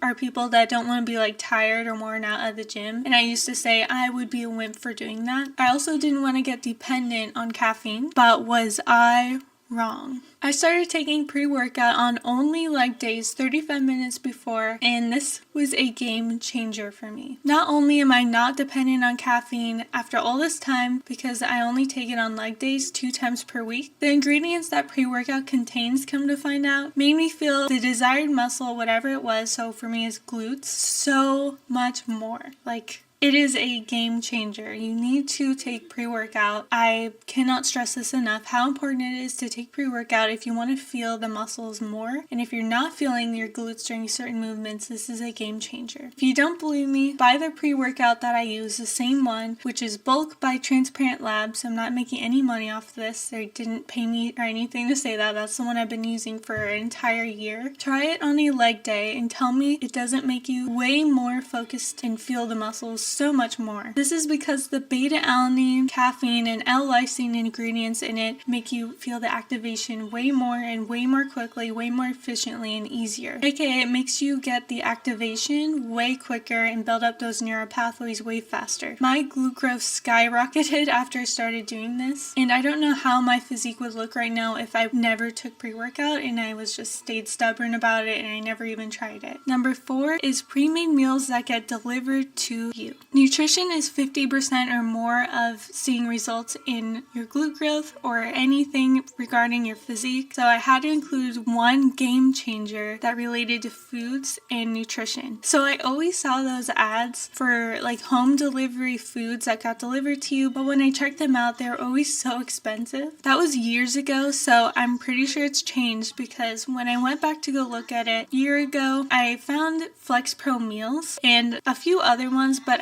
I picked Flex Pro meals personally because come to find out they offer meals for less than it costs to go grocery shopping at the store, $5 per meal and 40% off with a code, which is what I did for so long. So it's so mind-blowing to me that I have my own code, WOLF, with them now for 40% off. This isn't a sponsored video. They're not paying me for this. I honestly just make commission and it's not even that much, to be honest, but I just love them so much that I thought it was so cool. Like, I would have it every single night after the gym. I'd thaw it when I was at the gym, and I would come home, I'd throw it in the microwave for a few minutes, and I would have my whole dinner ready for less than $5. Crazy.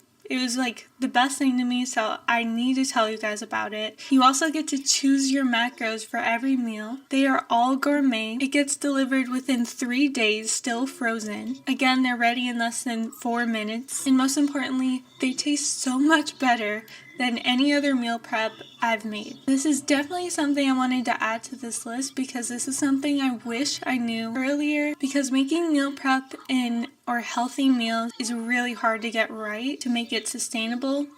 They usually are not very good, not very exciting, but these are so good and very exciting to eat. Like, I'm looking forward to eating them every day. And also the meal prep in making foods, searching for the right macros in the store, looking at all the labels, it took so much motivation away from me to be fit. Even though I definitely could do it, it definitely was a game changer not having to do it. But with companies like FlexPro, it takes all thinking away and cooking away for the same price or cheaper than it would be grocery shop at the store and make it on your own. Number 5 is not knowing the importance that Bulgarian split squats have if you want to build a glute shelf or just build the glutes in general. I've always done Bulgarian split squats, but I was never doing them with the right intention. Definitely nothing like the intention that I coach all my clients now and what I do now. I also got super demotivated by them every time I did them because I couldn't feel it anywhere else besides my quads and lower glutes. This has caused to me, I definitely know why now, because of the intention that I mentioned before. It just was not it. I was focusing on moving the weight, not focusing on moving the weight with specifically only my glutes. So for some reason I thought my body was just not made to do them like it was for others, because all I was hearing was that Bulgarian split squats are great for the glutes, but I couldn't even barely feel it in my lower glutes, so I thought my body proportions were just not meant for it. But once I started all the way over, like I mentioned in the number 1, I for some reason started forcing myself to do 4 sets of 35 reps, body weight reps, of Bulgarian split squats every single leg day, so twice a week, and it just started instantly building, and that neural pathways started instantly being created. I was just forcing it into existence, and that actually worked. But again, this time after starting all over, I did them very slow and controlled the entire time. My intention was only on the top of my glutes, and that was it. And eventually I was able to feel my top glutes fire off every single time so much from these. So if you haven't picked it up, starting all the way over again forced me to start focusing on only the muscle and not any weight.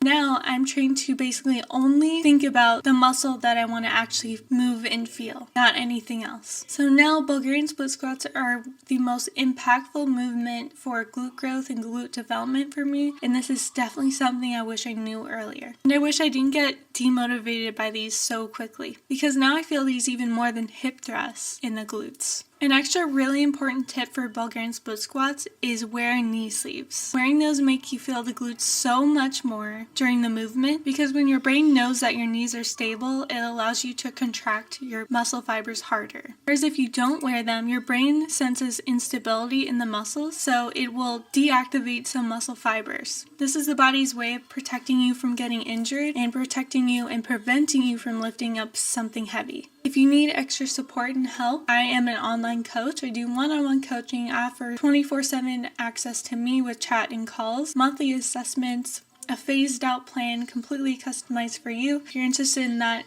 I love my job. I would love to coach you. The link for that will be in the description down below, the very first one. If you follow these 5 things, you will shed off years from your glute growth journey, things that you do not need to go through. You do not need to go through trial and error like I had to go through. So yeah, I really hope you guys enjoyed. Please subscribe, like, and comment. Follow me on my Instagram for more of me. You have a good one, and goodbye.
This is how I looked at 130 pounds in 2021. And this is how I looked at 130 pounds now. This is what you call a body recomp. The reason I look so different while being the same weight in both is because I was gaining muscle as I was gaining fat. This resulted in me looking like as if I lost like 15 pounds. But in reality, I ended up weighing the same exact number on the scale. If you guys don't know, I do full-time online coaching. When I get new clients messaging me for online coaching, a common thing that girls are wanting is to get toned. When I hear this, I immediately translate it in my head like, oh, they just want a body recomp. Let's see what I can do for them in their custom meal plan and their custom fitness plan. So in other words, if you want to get toned, you want to recomp your body. So now that you know what it means to get toned, I'll now explain how to even recomp your body. But keep in mind the sweet spot for recomping your body in a good amount of time and successfully is being at around 25% body fat. This is just a sweet spot of losing weight as you gain muscle and seeing it live happening very quickly. If you have a really good personal online coach or personal trainer that has done their research and is truly knowledgeable on the human body, they should easily be able to make a body recomp plan for you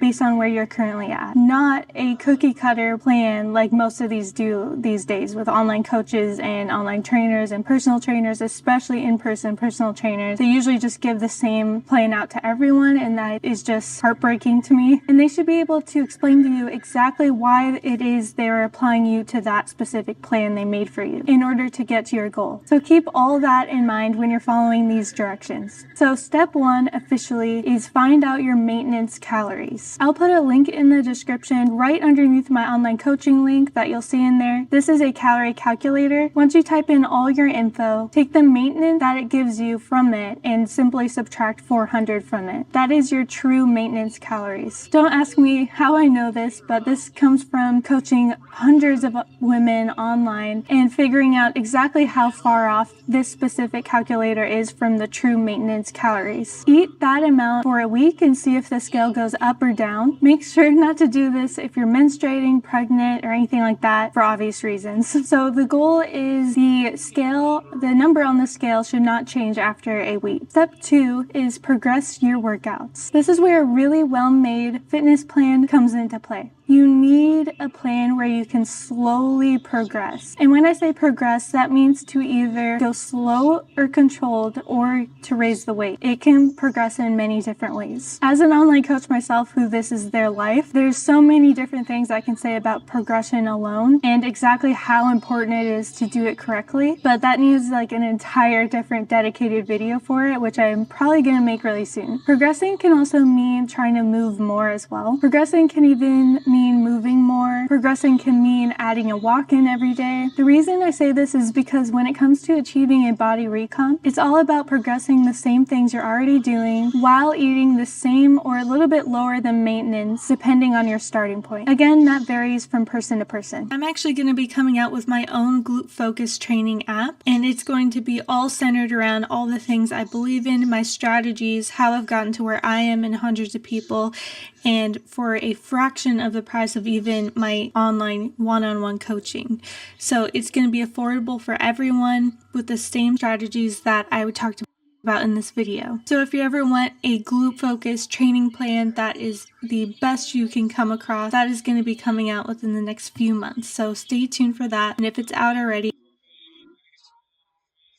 it will be linked in the description down below, the very first link. A perfect example for a progression you can do is starting at 20-pound hip thrusts and then adding 10 pounds every other week. Within only a few months, your body will have adapted to hip thrusting over 100 pounds, and that will show in your physique, all while eating the same calories. This will result in gaining muscle as you gain fat because, I don't know if you know, but muscle has a thermogenic effect to it, which causes you to lose calories at rest. So the more muscle you have, the more calories you're burning at rest. So losing fat as you gain muscle is what will happen, aka toning. So I actually forgot to talk about something very important to get toned, which is eating a high protein diet. It is very important to do this because high protein diets, even though I don't like the word diets, I'll just use it for now as a word replacement for lifestyle. But eating a high protein diet allows your body to really focus on building the muscle. Protein also has a thermogenic effect, so your body takes a lot more energy to digest protein than anything else. Also, protein is very satiating for having low amount of calories, so you can eat as much protein as you want basically, and you'll get really full with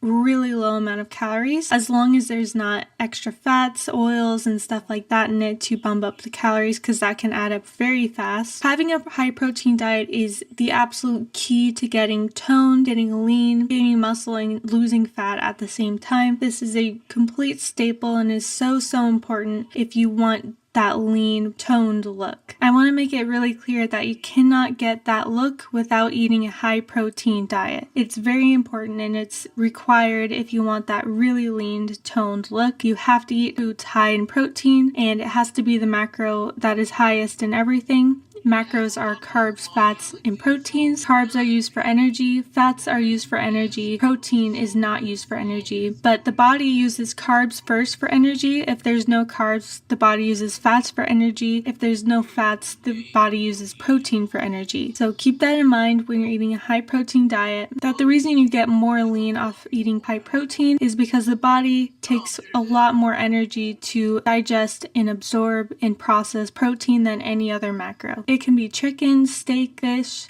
anything. It can be edamame. A lot of people do vegan protein. So if you're vegan, you can also do a high protein diet even though there's not protein. From meats, you can definitely still do it and get lean and get toned. But this is definitely one of the most important things you need to do if you're wanting that toned, fit look. So to summarize, if you follow these 3 things, you will get a toned, recomped physique. Number 1 is getting your maintenance calories and subtracting 400 from it. Number 2, progressing the workouts that you're doing from your coaching plan or app or wherever you're getting your workouts from. And number 3, eating a high protein diet. All of these 3 things are so important to getting toned and lean, and trust me, it will not be easy. The reason it's so impressive is because it's not easy. So please be prepared to be consistent, dedicated. It's all about consistency to get what you want with really anything in life. So it's very important that you stay consistent with doing these 3 things. And trust me, if you stay consistent and dedicated to it, you will get to where you want to be at. Just know it takes time, and the harder you try, the more results you will get. So high protein diet, finding the maintenance calories, and progressing workouts. If you need any coaching or help, link is in the description down below, the very first link. You get 24/7 support from me. Yes, I work 7 days a week. You get meal plans and fitness plans and custom meal plans every month, as well as phased out program from me, as well as a phase strategy to help you build up the neural pathways for the first phase and get that mind muscle connection going. Then we move you through progression, just like I talked about in this video. I really hope this video helped you. If it did, please subscribe, like, and comment, and it helps me out so much. If you want more of me, follow me on my Instagram. You have a good one, and goodbye.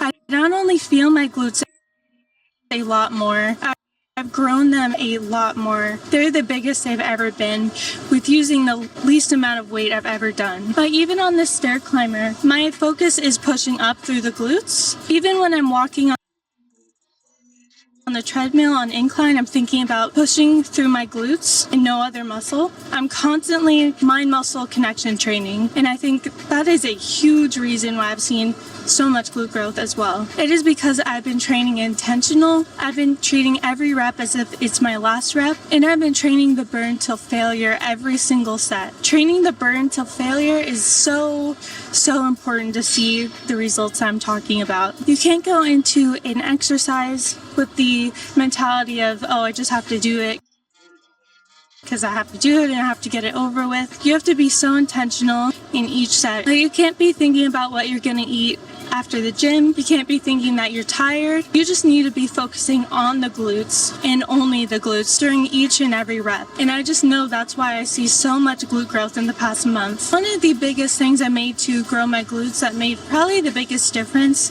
was starting all over. And that means I started all over with no weight.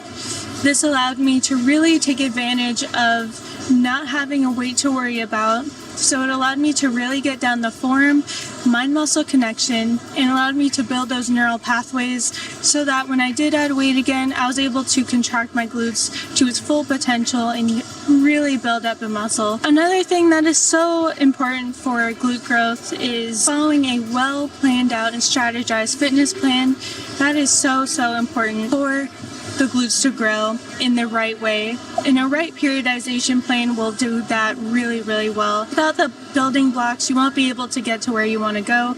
And if you don't know what the building blocks are, then it'll make it really difficult for you. So I'm going to start out with glute bridges. Glute bridges are so important because they activate your glutes, and activation is so important. It makes the biggest difference in feeling the glutes. So make sure to do these before any of the big movements. That way when you go into the big movements, you feel the muscle working even more. So for glute bridges, I always make sure to use a glute band. That way when I go into them, it trains me to push out my knees. Pushing out your knees for any of these exercises will activate the glutes more. You want to contract the glutes first before you go up and before you do anything. That way when you're holding the contraction throughout the movement, it increases time under tension for the muscle, and that is what hypertrophy is all about, aka muscle growth. Remember, contract the glutes first and hold that contraction throughout the whole movement and the whole set, and don't let go of it as much as you can. Push up through the heels and push your knees out. As I do these, I want to talk about something that has been absolutely groundbreaking for my glute growth and all my online coaching clients' glute growth as well. Part of the reason why my online coaching is doing really well right now is because of the strategy that I use that no other girl has talked about in their videos, at least that I heard. Part of that strategy is holding that contraction for the entirety of the movement. So as you're seeing me do these glute bridges right now, I am actively focusing on squeezing the contraction 100% of the time during the full set. A lot of the misconceptions about glute growth is, oh, you need to squeeze at the top and that's all you need to worry about, but that is not true. You need to be contracting the entirety of every single movement. That goes for hip thrusts, Bulgarian split squats, accessory movements, glute bridges like these, anything where you want to grow your glutes. That is what you call time under tension, and time under tension is the biggest factor in hypertrophy, aka muscle growth. One thing I have my clients do, I have them hold the last rep for about 15 seconds, and this again increases time under tension, and it really improves the contraction and the feel of the next set as well.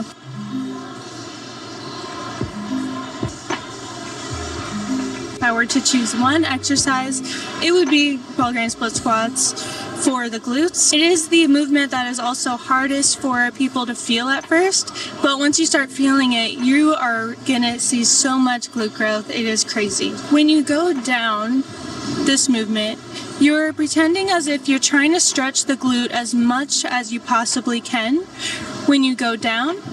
That way you're getting the biggest stretch you can possibly get. Remember, the more you stretch a muscle, the more it will contract. So I'm focusing on minimizing hamstring stretch and optimizing the glute stretch. And so I put my legs straight out in front of me. So I leave the working leg foot on the ground, so meaning my whole foot is on the ground while my legs are straight out. Then I use my non-working leg to push forward and push myself up.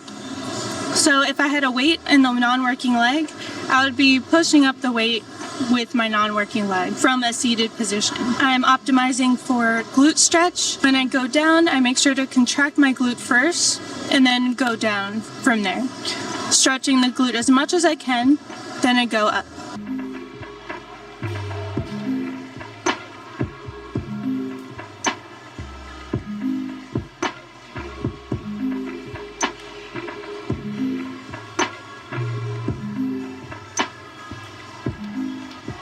I'm not feeling the Bulgarian split squats, I will go into single leg RDLs for the same working glute, and it really helps kickstart the feeling of feeling the glute working, and it really makes a huge difference. This is probably the biggest reason why I started feeling the Bulgarian split squats was because of doing the single leg RDLs between them, because before when I was doing the regular Bulgarian split squats, I was not feeling it in the glutes at all. Now that I've started doing the RDLs directly after the Bulgarian split squats, I have never felt Bulgarian split squats so much. It has really taken off since I started adding in the single leg RDLs directly after them every time.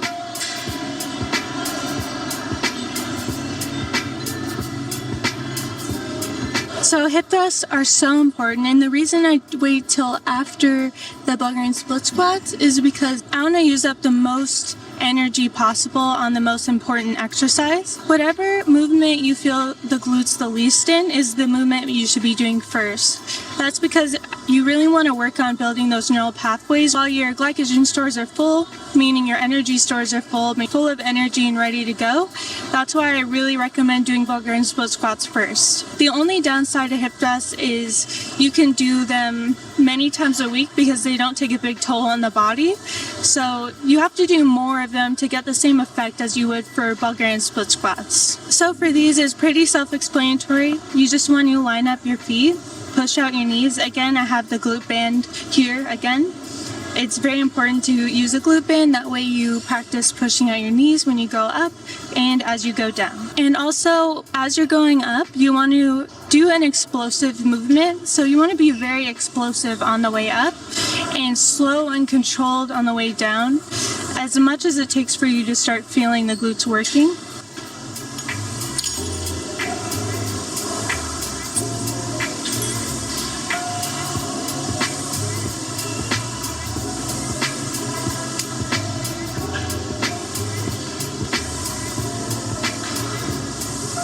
You really want to get to a point with these where you can easily exhaust yourself with only doing 15 reps, all because you're going so slow and being so explosive and intentional with every single rep.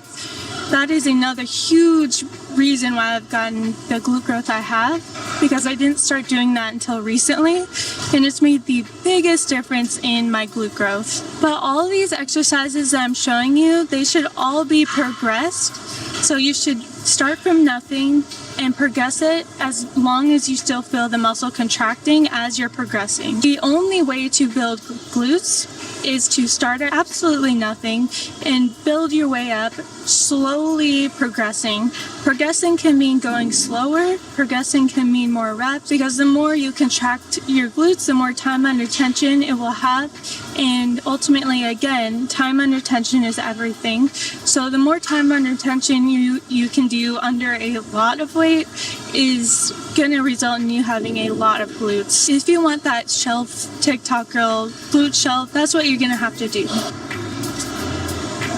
So now it comes in the glute medius. So the glute medius is so important for a full glute round look.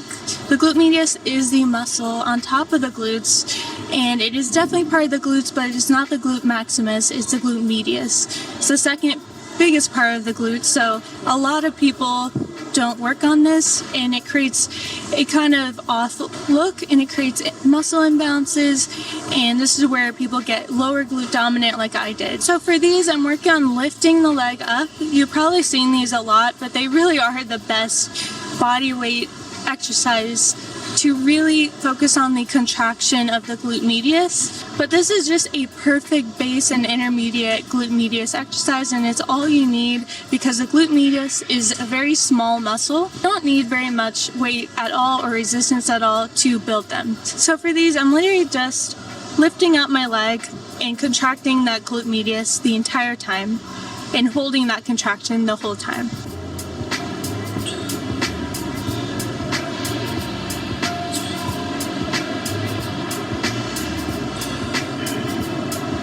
So, I usually have my clients do as many reps as possible as they can do for those, but it makes the glute medius burn the most out of any glute medius exercise, and it is just the best one to do. And it has completely changed the way my glutes look because I've grown my glute medius.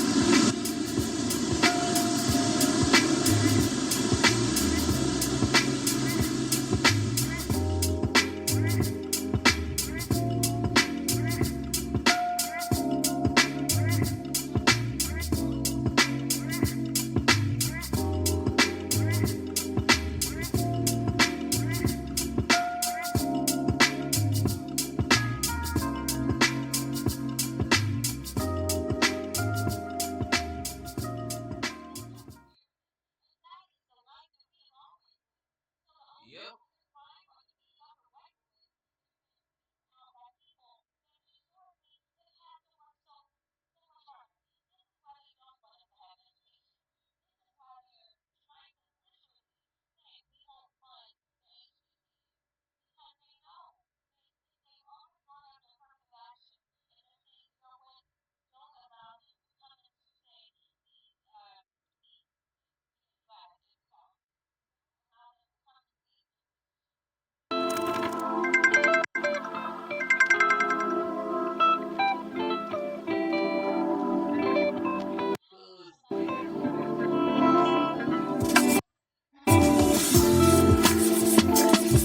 I've grown to love getting up at this time because getting up early has increased my workload stamina so much. It allows me to easily stick to the schedule that I have every day without running out of time as well. Also, there's something about getting up in the morning and looking up at the sun that nothing compares to it. And that leads me why it is so important to get sun in your eyes first thing in the morning. Like I mentioned before, having a routine is everything. It acts as an organizer for your brain. Otherwise, everything is just gambled up like yarn in your head.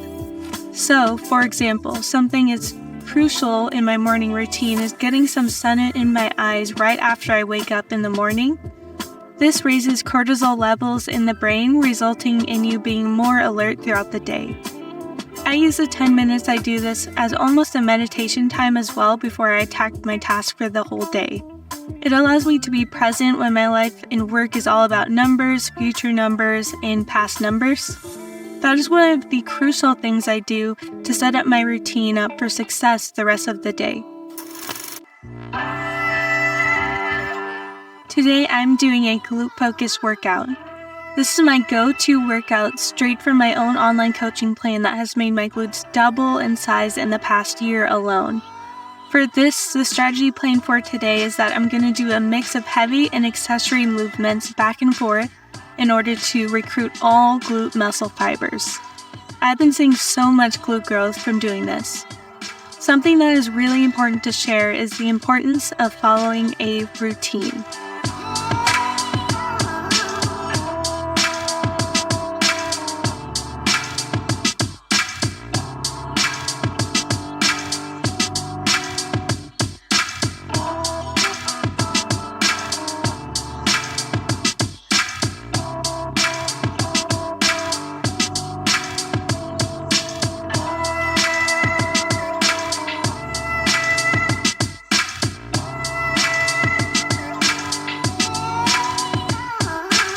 Following a routine can make things so much easier throughout day-to-day life. I like to think of a routine as a daily agenda. It keeps me on track, keeps me accountable, and keeps me disciplined.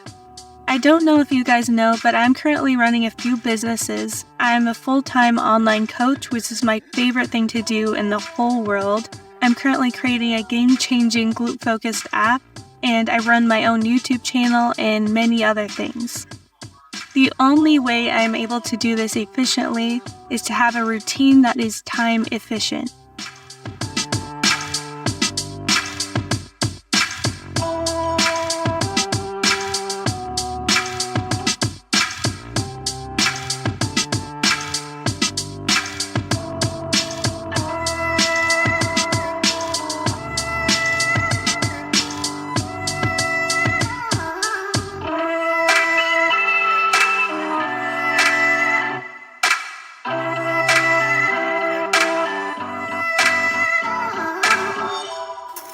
that workout was amazing. There's a reason why I made the plan the way I did. So I'm doing my own coaching plan, if you don't know. So it's really, really good. It's been groundbreaking for all my clients and everyone that does it, especially myself. I'm on phase 6 currently, so that plan has just been so amazing. And the way I made it is just, it's like chef's kiss, like perfect. So I cannot wait for any of you to try it, but I'm all cleaned up now. I took a shower and I am going to go into the store and get a few things. I'm not sure what I'm going to get yet, but I just want it to be clean. I want it to be high protein and healthy to not only make me look good, but to feel good. I care more about feeling good than looking good when it comes to eating healthy, and that's what makes me be able to keep on doing it. You can't just do it based on, I just want to look good, so I have to eat this. You have to want to feel good too. I love how I don't get any brain fog. I don't get any indigestion. I get really good digestion. I feel amazing and alert and focused. I just love eating healthy for that reason alone.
So this is one of the most important things that I do. It is the Bible study and the journaling. It really, really helps to ground me and makes me feel like I'm really stable the rest of the day. It makes me feel extremely calm and relaxed. It does so much for me. If you haven't already tried journaling or keeping up with your faith, if you have one, it provides me so much peace in my life. A true peace that surpasses all understanding. And so this is a vital part of my routine as it makes me so grounded the whole rest of the day. It makes me feel like I just got out of the hot tub or a sauna or did a cold plunge and sauna thing that people do. It gives me the same effect and I just feel so at peace the rest of the day. So this is a huge thing that I do every single day. I make sure I never miss it. It doesn't matter how busy I am. I always find time to do my Bible study and journaling as it means so much to me. And it's a huge part of how I'm able to work 7 days a week and just be able to do that in general. I think you need stuff like this in order to just have that ability to keep going and keep calm. And just, it offers me so much knowledge as well, life knowledge as well. It offers me so much and it just is a huge part of my day that I'm not ashamed to admit whatsoever or promote, because there are really no negatives about Bible study or journaling. They're both very beneficial, especially journaling and doing any type of studying is very beneficial. So I really, really motivate you to do any type of studying, whether that's reading a book that you want to learn from, if it's journaling, affirmations. That helps so much, especially for females, because us females, we feel way more negative emotion than men do. So doing stuff like this is even more important because of how we're wired. We're just wired to be really in tune with our emotions. So this kind of stuff is absolutely a game changer when you start doing it. So I don't know if you guys know, but I do full-time online coaching. I am technically a glute coach specialist. I coach in everything, but I specialize in glute coaching. But this is usually the part of the day after I do my Bible study and my journaling. This is when I get on the computer for around 5-6 hours and I start working, and all my work is just keeping up with my clients, helping them, tweaking their plans, onboarding new clients because I'm always getting more. Even though I have a cap and there's only a certain amount that I take on, there's always revolving ones from the wait list coming on. So there's always going to be a spot available once you get on the wait list and everything like that. All that will be linked in the description down below. But this is just what I do. This is my main job. This is how I make money. This is how I fund my YouTube videos. This is how I'm able to make YouTube videos. And this is where I get a lot of you guys from. So that's what makes me really love putting all the effort into these YouTube videos.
So, I think the biggest thing that I probably did to change my body a lot is have an actual planned out, phased, really well-made program that you follow in order to progressively change your body the way it's supposed to. A lot of people just skip this step entirely. They go right into the gym and they just start working out. They start lifting weights. They have no idea how much weight they progressed. They may even go down in weight and not have known it.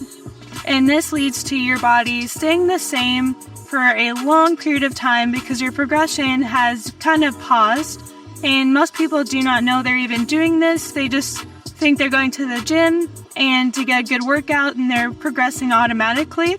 You have to put in constant effort to make sure your body is adapting every single time you're in the gym. So going harder than last time is so important. Like for me, a little bit ago, I created my own plan that was really glute focused. So it really focused on the glute, getting that glute upper shelf. And that's what I wanted. So basically I created a plan that took me progressively throughout it perfectly. And I'm currently in phase 6 of my own coaching plan that I created for myself. But the funny thing is now I am applying that to you guys. So whoever signs up for my one-on-one coaching, I put them in the same exact plan as I created for myself to get my transformation the way I did. And the strategy that I use for building neural pathways first has been so groundbreaking. So that is what I did, very first thing I did to change my body so much in the past 6 months.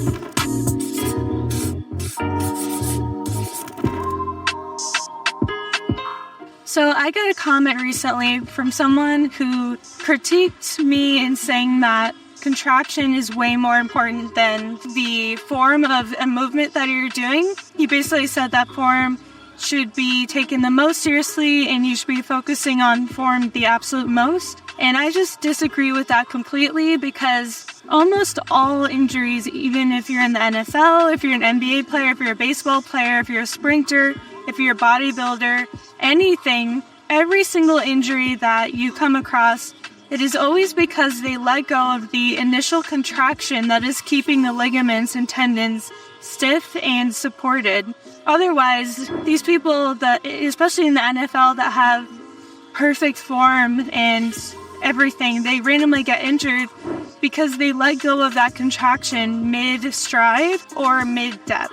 And that's exactly why I say that contraction not only helps with mind-muscle connection, but it also prevents injuries. So it's really the best thing you could possibly focus on during any movement, and it increases hypertrophy and muscle growth so much. It's just so important to changing your body, and focusing on that contraction is what builds that muscle, because that's what time under tension is.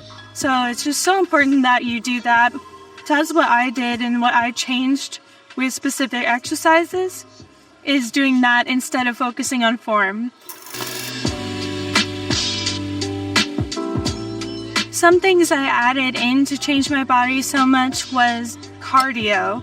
Cardio plays such a huge role in building your glutes. It really allows blood flow to circulate way better, allowing you to feel the muscles more when you do work out and try to build your muscle, which increases hypertrophy a lot.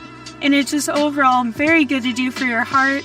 And it increases every lift so much that you do, so that increases your muscle growth, making you look a lot different overall, which is a huge deal. And also, if you're able to run on the weekends, it makes you feel so amazing. There's nothing that beats that runner's high. I personally just ran 6 miles this weekend, and I was just going in to run a mile, and it was just so fun for me. It makes me feel amazing afterwards. It gets me excited to be healthy. You always want to be trickling in some new things from time to time, just so that you can start finding new things that you enjoy, which increases your ability to do them consistently, which is what we want. So something that was really able to transform my glutes alone was this. So basically, in every single bulk range split squat or hip thrust or any glute movement that I was wanting to grow my glutes with, if I wasn't feeling it in the working side glute that I was running, but hip thrust is both sides, so that doesn't really count. But for any glute movement that you're wanting to work your glutes with, this is a really big thing that I did and added in order to feel my glutes every single time during the working movement. So no matter if I was doing a hip thrust, no matter if I was doing a Bulgarian split squat set, if I wasn't feeling it the amount that I wanted it to, I always did and still do single RDLs, which look like this. And I hold on to something, and then I go down, and then power up. Down, up. Down, up. Down, up. And then after about 35 of those, I would be feeling my glutes so much, not only for that set, but for the working sets for my glutes. So after I would be done with doing both legs with that till failure, I would go right into the hip thrust, and I feel the hip thrust so much more than I did before. For a lot of my clients, my one-on-one online coaching clients, I have them doing these single leg RDL movements every rest day that they have. That way they can really get those neural pathways created so that the muscle is able to work as recruited, and you're able to even recruit those muscles because those neural pathways are built in the brain in order to contract them. Otherwise, you're just going to feel like you're lost in finding the muscle, and that's what I don't want to happen, and that's what goes against my coaching plan.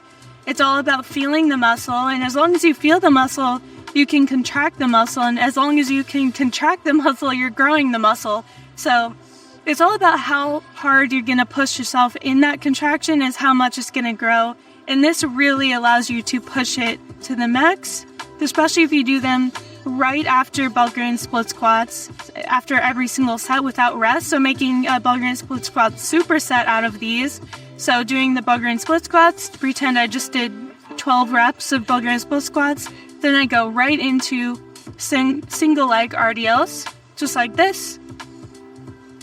And that's to failure. And that has been completely groundbreaking for all my clients and groundbreaking for myself, when I first tried it, and it's been amazing. Another thing that really allowed me to be able to feel my glutes and grow them the way that I have in such a drastic way over the past 6 months is allowing myself to really focus in on the contraction by doing a posterior pelvic tilt. And basically what that is tilting your pelvis up as if you're drinking a cup of water, that same angle, and then that allows you to contract your glutes way, way harder.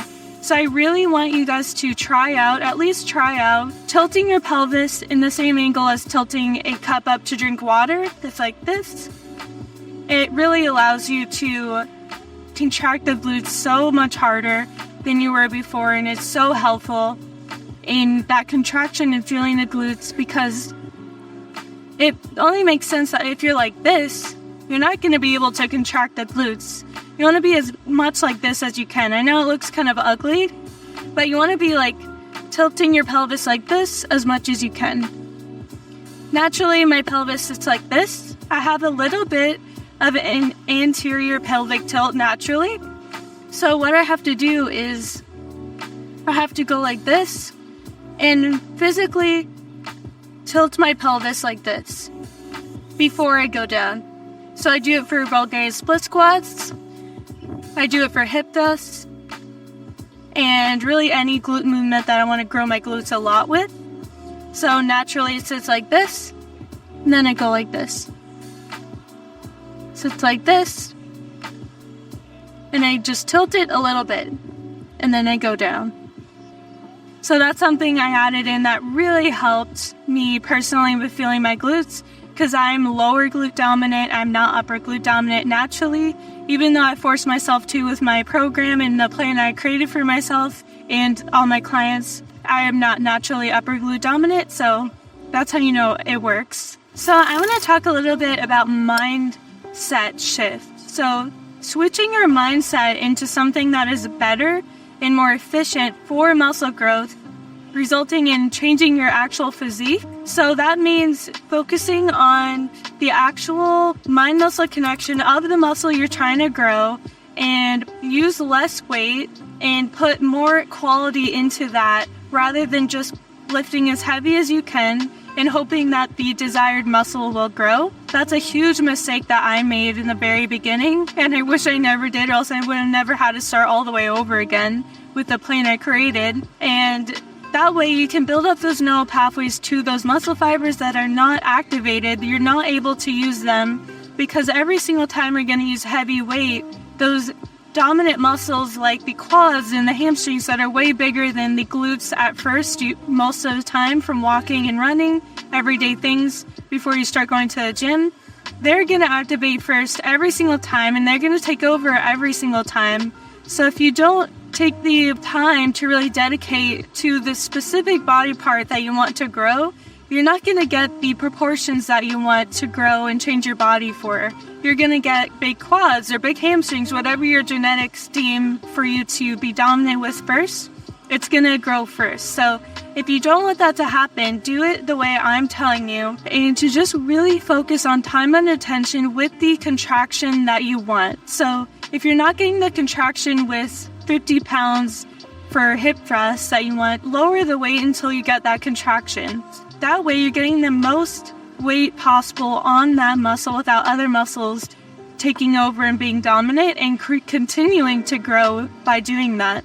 And that's what I do with my coaching as well. So that's just a huge thing that I started doing that really allowed me to change in my physique, even in the upper body. When I started adding in upper body exercises, that allowed me to really change the way I looked, because I was able to really focus in on one muscle at a time and not my full body. I was able to sculpt my body the way I wanted to and not the way my genetics wanted me to. So I want anyone to know that if they think they have bad genetics, you don't. You just need to focus on the contraction and time and attention of the specific muscle that you want.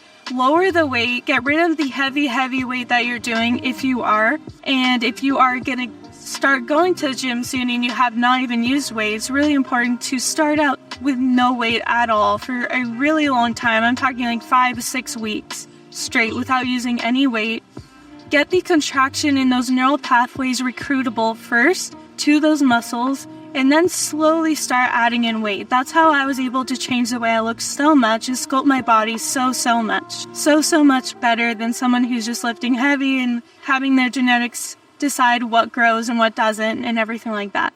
Another thing that I get asked all the time is, how did I get so toned and lean and cut down? And that is from doing upper body. Upper body is so important to getting toned and lean and fit looking, and it will not make you look bulky. That is a huge misconception among the fitness world and new girls coming into it. They say they don't want to do upper body because they don't want to get bulky, but the amount of testosterone it takes to even get bulky in the first place will have you needing elite genetics. Like, I'm talking, you could be an Olympic sprinter if you wanted to, type of genetics in order to get bulky. You will not get bulky as an average female with a normal amount of testosterone. You will get a very toned, sleek look, and that's exactly what you probably clicked on this video to get. So that is exactly why you need to do upper body. It's very important to do upper body. There's no way of going around it. It's so important for that overall fit look that you're wanting and trying to go for. And it's what I did to get toned and lean and fit looking. So that's key to getting the physique and look that you're going for. So another thing is that I allowed myself to not care about what I was eating and stuff during vacations and family reunions and when family visits and stuff like that, because that is a time when you should be enjoying the food with people that you're around and eating with people. That's a big part of life, is food when you're on those types of vacations and stuff. And that's what supports a sustainable lifestyle, because this isn't like a prep for a competition. It is a lifestyle that I'm wanting to sustain for the rest of my life. So in order to do that, I need to be able to have little moments like that where I have a full intention of going right back on track to where I was before, right afterwards, as long as I'm enjoying the time that I have whenever I'm eating foods like that, and as long as I have the intention of going right back to where I was before. So as long as you have the intention of going right back to where you were before, then you should be able to enjoy the foods on those specific events that you have where you want to enjoy the food with people, because that's a huge part of life, is enjoying the food and culture and everything like that. So that's what I allow myself to do, and that's what I think has incorporated such a sustainable way to sustain the way I am built and my physique and my fitness level, is because I know I will be allowed that stuff at certain points. I just have to make sure that I'm going to have the intention of going right back on track as soon as I'm done with those events. And incorporating high protein in every single meal was a huge game changer for me, because of the fact that it leaves me feeling full for so much longer than if I were eating like fats or mostly carbs. And that way I don't have any desire to binge eat or stuff like that at the end of the day, because high protein makes you feel satiated for way longer than any other macro does. So that is kind of a cheat code that I have that allows me to not feel like I need to eat the whole pantry at the end of every single day. So that helps a lot. And I don't know if you guys know, but digestion is a huge part of your physique. And since the core is a big part of your whole body, then you want to make sure your digestion is on point, because digestion allows your stomach to be flat instead of bulging out. A lot of clients that come to me have bulging stomachs, which add to the physique and to the illusion that they weigh way more than they actually do. But in reality, they're just bloated and they don't know the right foods in order to digest foods very well in order to get that flat stomach look. And just doing that alone changes your whole physique and the way you look. Like a good 20% of how you look will be completely changed based on that alone. And just eating clean to have no brain fog and to feel clear-minded and to feel motivated and upbeat and alert changes the way you see exercise so much. So just eating clean alone changes your mental state so much, and it just changes so much overall. And it allows you to feel motivated for the workouts during the day instead of groggy and unmotivated and unalert and brain fog which is caused by really processed foods like grocery food, frozen food section foods, or really any fast food place will over time will make you feel like that without you even knowing that it's doing that. So I promise if you switch to a clean eating, and I hate saying diets because I don't like diets, I like just healthy way of eating, healthy lifestyle. So if you just switch to a healthy lifestyle of eating and stick to it for like 3 weeks, you will notice a huge difference in your motivation to work out, to do what you had planned, and to see a difference in the way you're thinking. It just makes a huge difference.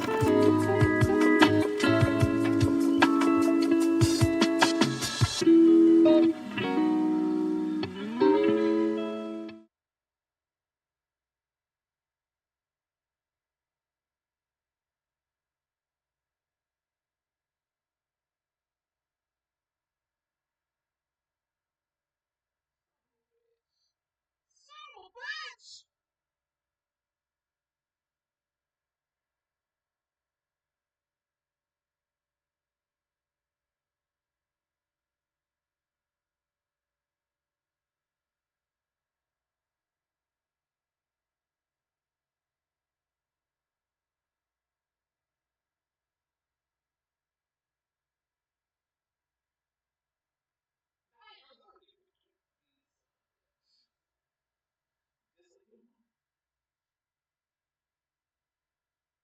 Oh, dude, you just like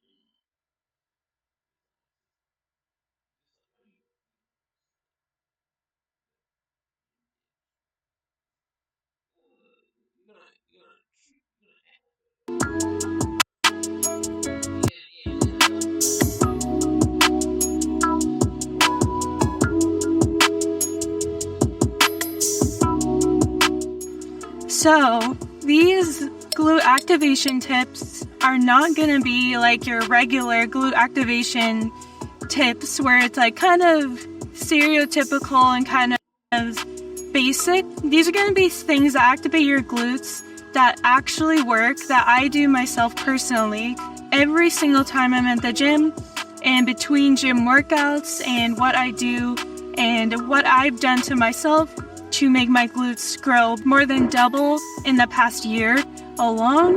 So I've done it for all my clients as well. So it's not just some made up tips that help you activate your glutes. These actually work. I really want all of you to just try every single one of these that I say and tell me that you do not feel your glutes more. So one really big thing that a lot of people don't talk about enough is cardio. The importance for cardio and growing your glutes go hand in hand because it allows your body to circulate way more blood to the area that you want, and cardio really bumps up blood circulation a lot, and it just increases your ability to feel your glutes because you're able to get more blood to that area, hence feeling that area more. So doing cardio is the most not talked about thing when it comes to growing glutes and really any muscle, but especially glutes, because you really get to practice like the blood circulation going to that area for cardio. So it's very, very helpful, and I do it at least 3 times a week so that I'm always on top of my blood circulation game when it comes to feeling the muscle working. And remember, the more blood you're able to get in the glute area, the better. And I think a big mistake that a lot of girls do is completely skip this step when they're trying to build their glutes, not realizing that they may be out of shape and their body does not know how to circulate their blood correctly. So this is a huge step to start with. That way your body is able to actually circulate the blood correctly and not be kind of like numb feeling, if that makes sense. So something that I do every single time for glute activation is warm-up sets, what I call burn sets, before every working set. So working set means a weighted set. So you want to do a burn set, what I call. This means you don't do any weight and you just focus on the burn and giving the brain the cue of where the area is at that you're wanting to feel and wanting to contract. Because if your brain doesn't have that cue, you can't go into the working set expecting your brain to know where it is unless you've already built it up And if you haven't built up your glutes, your brain won't know where the muscle that you're wanting to work is located. So this is very, very important to start doing before every single working set. That means for hip thrusts, that means for Bulgarian split squats, that means for barbell RDLs, squats, everything. That way, it basically tells your brain what muscle you're wanting to work in the working sets, and then your glute growth will take off like crazy if you just start doing this alone. And this brings me to the point of you want to make sure that you're using the glutes every single day, even your rest days, in any ways you can. The main way I do this is by doing single leg RDL burn sets on all rest days. So I do 2 sets for each leg on all rest days. And what this does is it teaches the brain, again, that it needs to be using that muscle all the time. It needs to be recruited all the time. So it's going to start building up those neural pathways to start recruiting more of those muscle fibers, hence growing it more and more the more you do it, and the more your brain starts to realize that it's going to be needing to use this muscle 24/7. That way, when you go into your next workout and your next leg day and your glute workout, your brain is already going to be in that mindset of, okay, we have to use this muscle to perform this exercise because she has been using it every other day. So hopefully that makes sense. But even on non-rest days, on regular workout days, I do single leg RDLs in between each and every Bulgarian split squat set because it really activates the glute the best. That's the reason I picked single leg RDLs in the first place, for activating the glutes, because it is a really, really good exercise and movement that relies heavily on the glutes. And a lot of the women that I coach for one-on-one online coaching, they just feel these the most, whether they're just first starting out or they have been working out for years. And it is what I do as well. And I'm currently in phase 6 of my own coaching plan that I made for myself, but now I'm applying it to all of them. So it's so fun and exciting to see.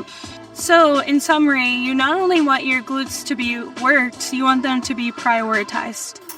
So, as I was going over the video clips, I realized there was 3 really important things that I totally forgot to mention. So, the first thing is how important actually the glute bands are. So those like influencer glute activation workout videos that you see, they do have a point with the glute bands. What it does is it really allows you to push out your knees and train you to push out your knees, because when you push out your knees, it creates an abduction movement which activates your glute medius. And your glute medius is that top shelf that you see and that most women want nowadays. That is number 1. So the glute band is a really good way, especially for hip thrusts. Hip thrusts, it helps so much with hip thrusts, glute activation. And that is my main way, especially for the glute bridges that I do before every single leg day as a glute warm-up activation workout, which is also another thing that I do that I totally forgot to mention in the video, was that I always do a 1 burnout set of glute bridges. So I do as many as I possibly can with the glute band. So pushing out my knees and pushing my glutes forward. That kind of leads me into my next tip that I forgot to mention, is when I do these movements, whether it is glute bridges, whether it's hip thrusts, Bulgarian split squats. I said this in the last video, but I wanted to mention it again now. Sorry about this, by the way. It's not like the nicest room or anything like that. So, but I need to say this information so you guys know these important tips. If you see where my pelvis is right here, you want to tilt it back like this.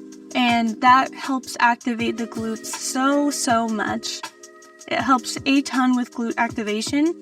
So it's the same angle as drinking a cup of water. It's this motion with your pelvis. So you want to go like this, in, and then go down. Or if you're in a hip thrust, pretend I'm like horizontal right now. You want to do that same thing with your pelvis. So like this, and then thrust up like you usually would. I don't know why I'm losing my breath. But the very last thing I totally forgot to mention in the video was that it's very important to be pushing out your knees in any movement. I want you to think about like sprinters. They don't sprint like this. They don't like turn their knee in and then sprint. They sprint like this, like out, like this movement. Sprinting, the biggest muscle that aids sprinting, which is why most of the women and men that are world-class sprinters have the biggest glutes, because when you're sprinting, you're doing basically a kickback. So you're doing a glute kickback when you do sprints. Basically, when you do a Bulgarian split squat, you want to mimic that same motion. You don't want to be like this. You want to be like this during the movement. So if you have the weight in this arm and this is the working leg, you want to have your leg like this.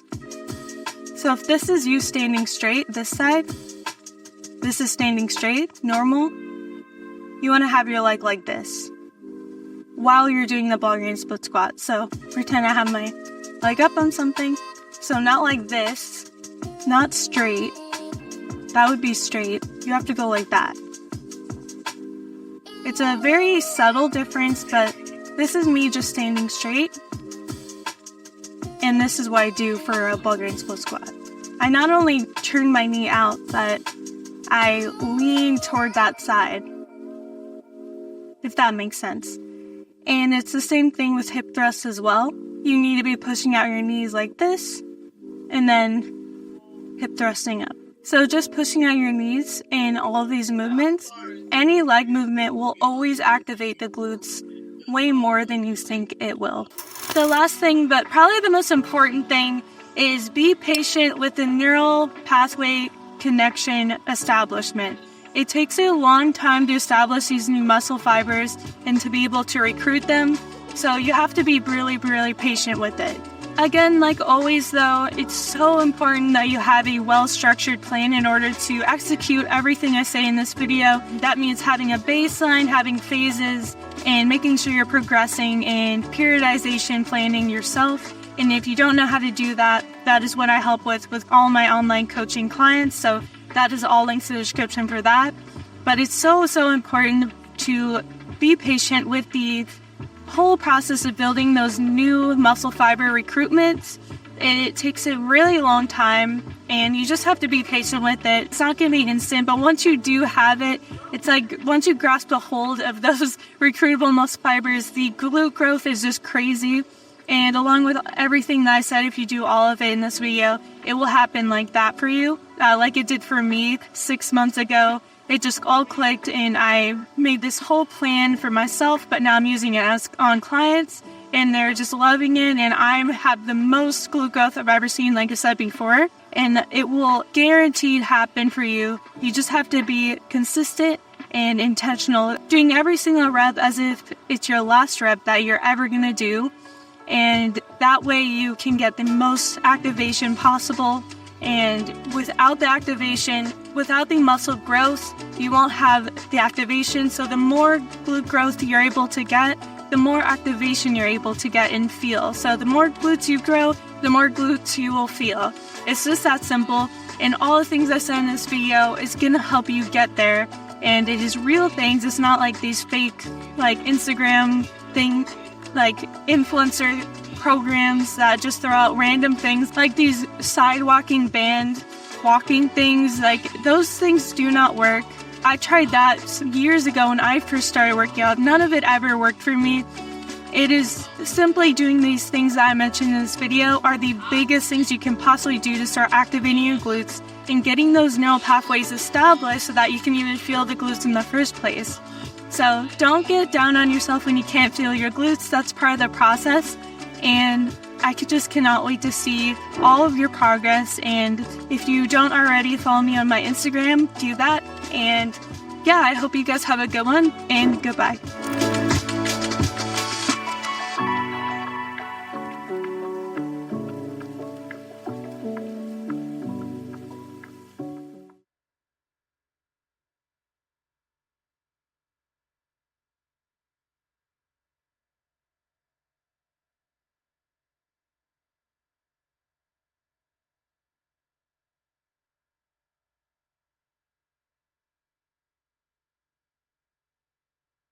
am going to be showing you my whole workout routine. This is going to be my leg day routine specifically. I'm going to be going through all the movements that I do. Just keep in mind though that I'm in phase 5 of my whole workout phase structured plan from my app. Okay, so I'm just editing this video and sorry I sound sick, I have the flu, but I realize I keep saying app during this video, and I was about to release an app, but there was so much that went into an app, way more than I thought, so I ended up making a program version of the same exact thing. That way I can just get it out to you guys, otherwise it's going to take a whole nother year. So it is in the description down below. Right now you can get Glute Do-Over, my glute growth program, right now in the description down below, along with Coaching Light and my full one-on-one coaching service, like always. So I'm really happy to finally say that. But yeah, throughout this video you'll hear me saying app. It's not an app, it's a program within an app. So I'll have my own app eventually, but just by the end of this year, but not as soon as I originally thought when I was making this video. So yeah, just need to say that. But just keep in mind that I don't recommend hopping into this routine right away. I specifically structured it out in my app so that you can get to this point effectively, and that way you get it to this point in a structured way. That way you actually feel the muscles when you get to the point that I'm at, instead of just lifting kind of mindlessly and you're not actually feeling the muscle because you're not able to feel the muscle because you don't have those muscle fibers built up yet. So just keep that in mind when you're watching this video, that I'm in currently phase 5 of my own plan that I do, but this is definitely what I do every single time. I cannot wait to see your guys' progress with it, and I'm just so excited. So let's get right into this leg day workout. Okay, so I'm laying on the floor because I always start out with glute bridges. It really helps activate the glutes and get them ready for the whole leg day, because it's very glute focused is what I do, and all my leg days are all glute focused.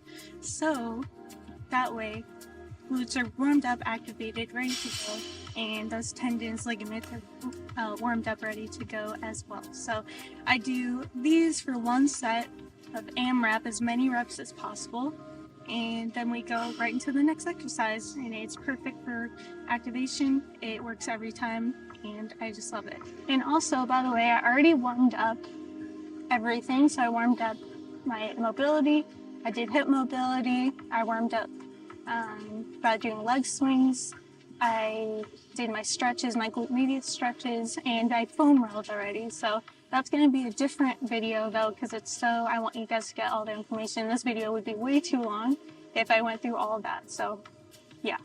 So right here, I always make sure I line up my feet, because if I don't do that, I'm going to get muscle imbalances from the shift in my pelvis. And so that is why I always make sure I line up my feet and I don't move them once they're lined up. Even though it may feel off to you, if it feels off to you, that means that your pelvis is actually off, and it'll fix it by doing this. You don't move your feet over a long period of time. So as many reps as possible for these.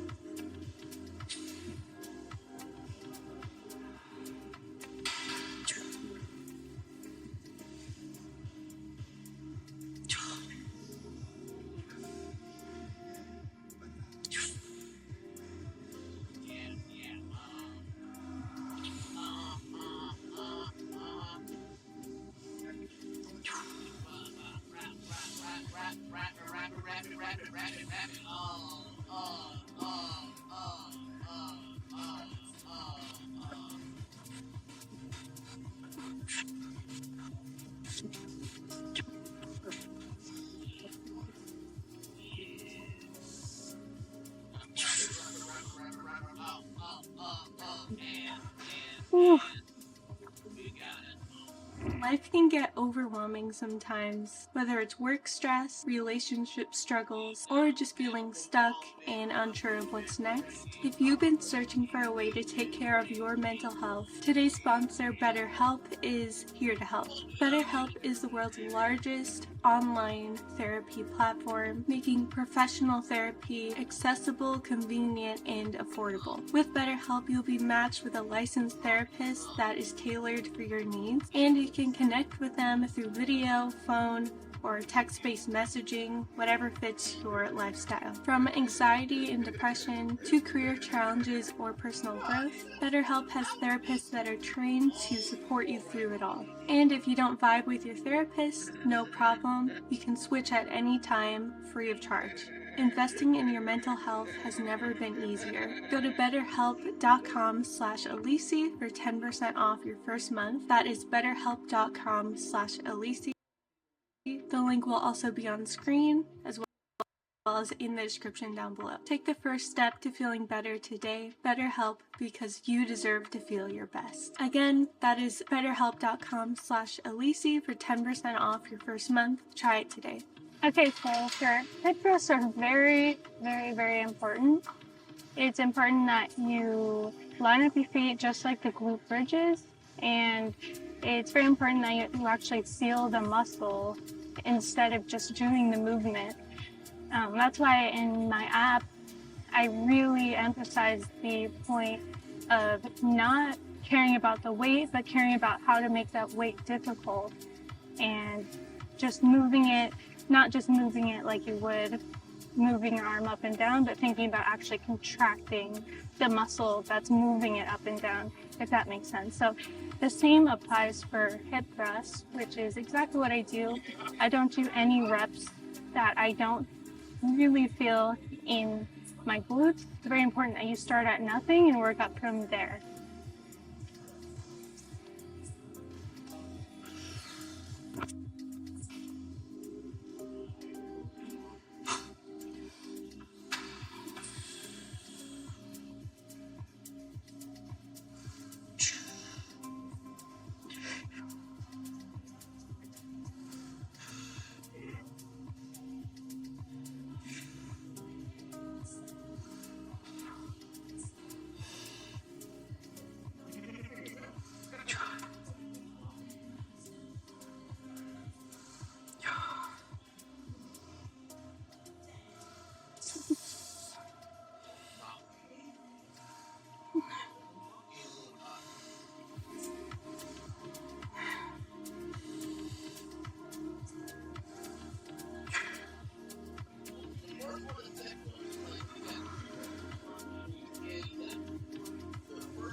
It's important after every single set that you're breathing really hard, actually more than you probably think you need to, because the more muscle you have, the more your body needs the oxygen to that area in order to recover and do the next set to the maximum ability.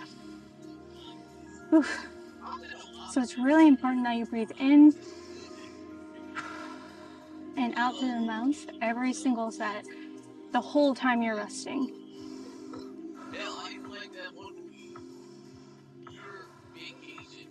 I literally breathe as if I just finished running 10 miles, even though I can talk normally and I don't need to. It's really important that I'm getting that as much oxygen as possible to my glutes, because since I have so much muscle built up there, it needs more oxygen. And especially when you're in the growing period, in phase 2, growth phase of the app, it's really important that you focus on breathing, even in the very first week of doing the app structured workouts. It's really important. So I wait a minute and 35 seconds between every single set. These are actually my warm-up sets. So I start at 15 pounds for one set, then I go up, or 15 on each side, and then I go up to 25 on each side. That's really to warm up the glutes, because especially if your pelvis is uneven, it's really easy to get tweaks with hip thrusts if you start out just heavy. So I really watch out for that. Yeah, I'm ready to go on to the next set. Put on a plate and 25 on each side, and then we can go right into the set, and then I do as many reps as possible. I never count any reps because that's very distracting to the mind-muscle connection process. Hell, I watched beautiful teeth. I watched them with beautiful teeth. I watched them. I even watched Chanel on YouTube. I even watched animals on YouTube.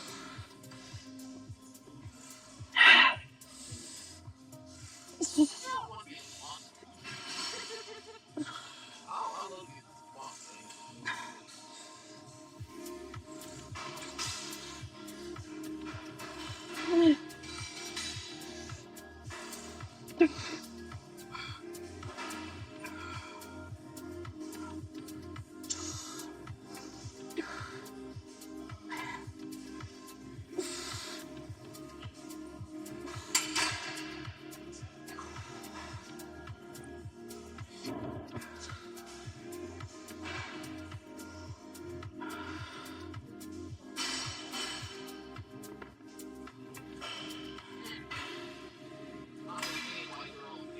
And also, I pause at the top of every single rep because I want more time under tension. Time under tension is so important to glute growth because it raises the stress of the muscle. And if you don't know, the only way to build muscle is to bring the most stress possible. That way it forces the body to adapt.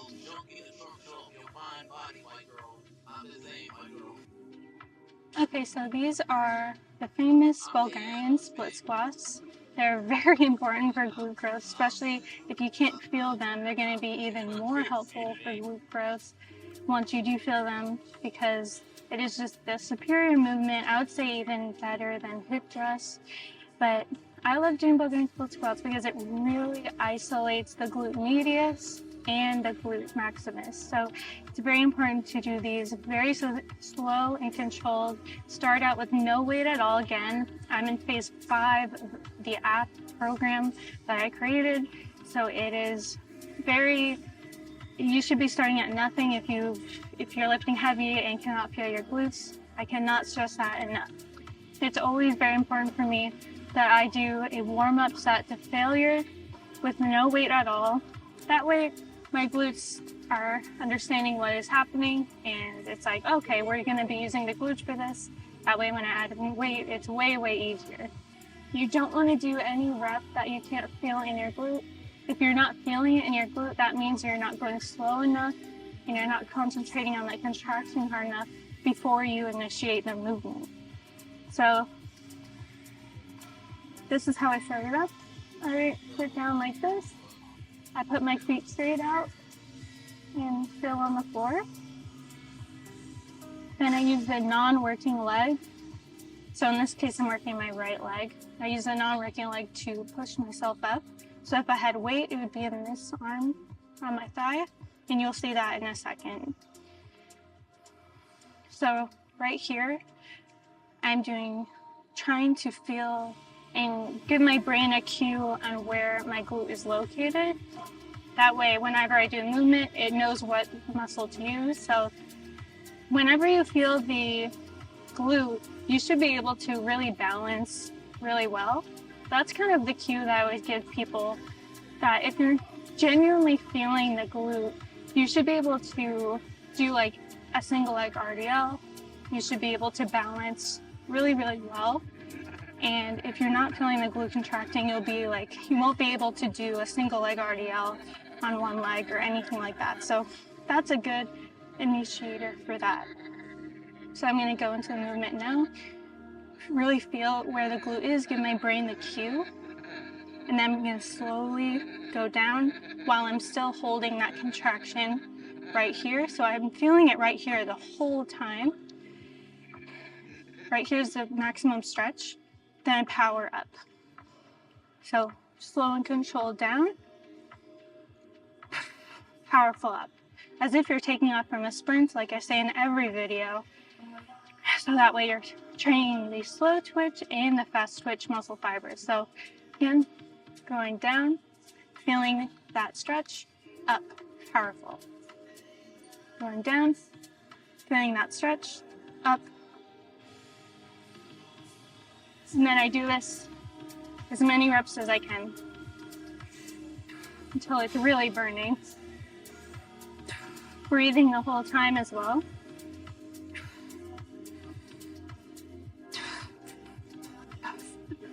So again, you should be starting out at absolutely 0. That way you can build up the connection and grow that connection.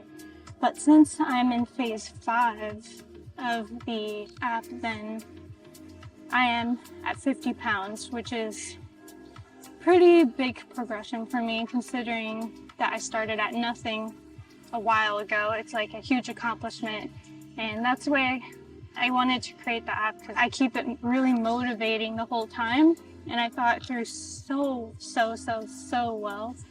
That way it keeps you motivated and it keeps you always progressing and have a goal all the time. I always wanted to make sure of that, and not only for you guys but for myself.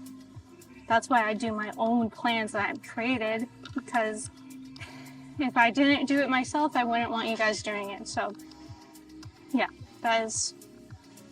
I'm talking about it a lot because it's really my whole life right now. I'm putting like 5 hours a day into it right now because I want it to be so perfect, and I'm doing it myself first. That way you guys have the perfect structured plan ready to go. You don't have to think about anything. And I've already tested it out with my clients too. So yeah, it's probably out by the time you see this. I'm really excited to see how it goes. But yeah, so it's been a minute. So now I'm gonna start the weighted working set, which is, you really have to focus on, especially as you go up in weight. Just gonna dial in.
So once I finish 3 sets on this side, I go and do the same exact thing on the other side, including the weightless reps to failure. And it's just the same thing over again. So usually I would do pause reps, but I don't necessarily want you guys to do it, but I will still show you anyways, because it is really important progression in the plan that I structured out on the app. So I want to show it because I do it. So this is a video of what I do. Again, I can't stress enough to follow the structured plan from the very beginning and not just jump into this stuff out of nowhere, else it won't benefit you very much.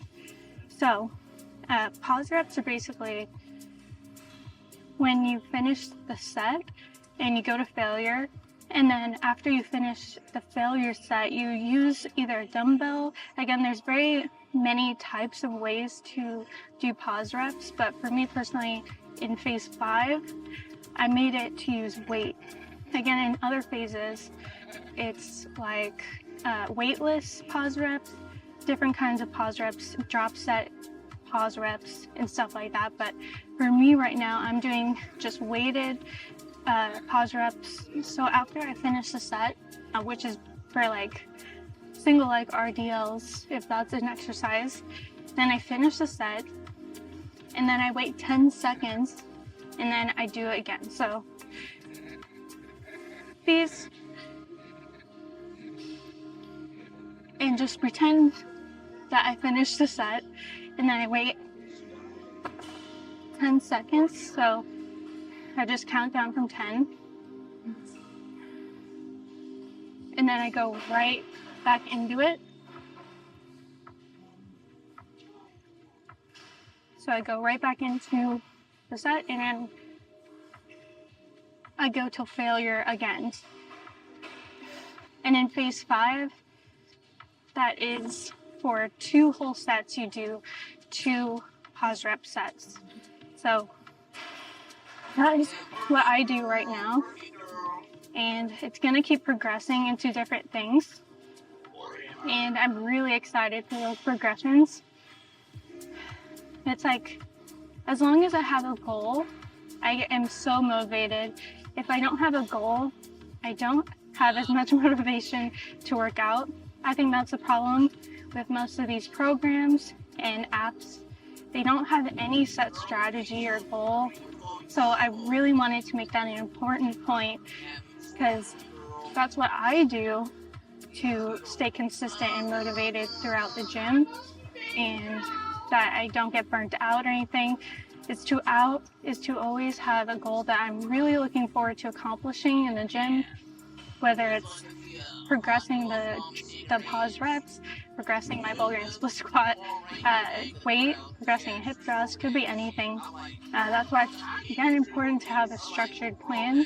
That way it slowly goes up, always keeps you motivated, and has something to work toward while you're building. So yeah, those are the pause reps. Again, I didn't really show them how I did them because I don't necessarily want you guys to do it or anyone else, because if you exhaust a muscle without having that built muscle fiber already there, you will really put all of that weight on the ligaments and tendons, which will cause pain and probably injury if you're not really careful with doing them. So if you want to do them, it's very important that you are very, very careful. And if you are in phase 5 of my app that's coming out by the time you see this, then of course you're already at that point and you're ready to do them. So yeah, I just want to say caution with those, but that is what I do in every single workout.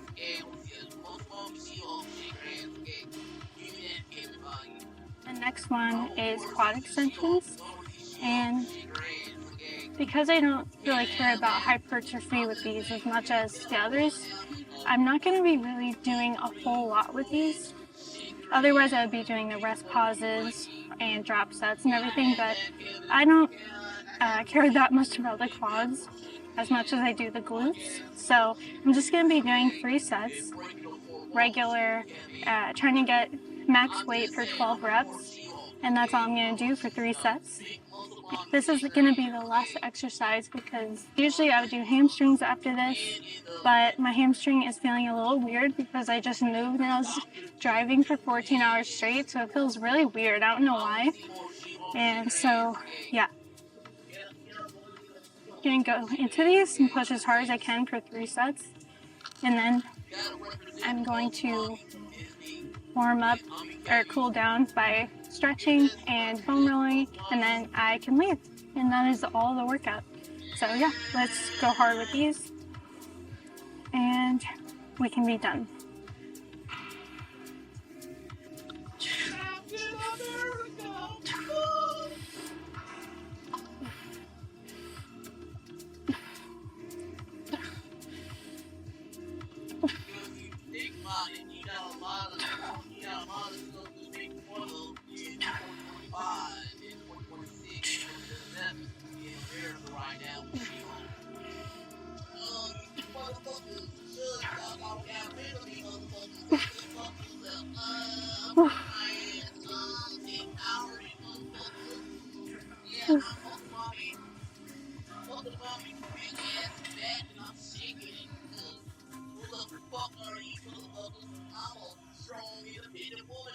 fuck up. I'll take my ass and make them strong, girl. Gonna shake our asses. Asses. Empowering. Fuck the white man. I'm shaking that ass, whitey. I got my right to shake my white ass all one go. I am going to be showing you my whole workout routine. Oh, you getting trigger over that, whitey? You don't like when a white girl can turn into a big green monster and shake her big green muscle mommy ass? And yeah, go fuck yourself, whitey. Go fuck yourself, whitey. My ass, my ass, my ass. My body, my choice. My ass, my body, my choice. You far right mega bitch. And hope y'all enjoyed that one. Also, NXT was okay. I give it a 7 out of 10 because it was okay. Other than that, like, subscribe, comment, share, I'm out.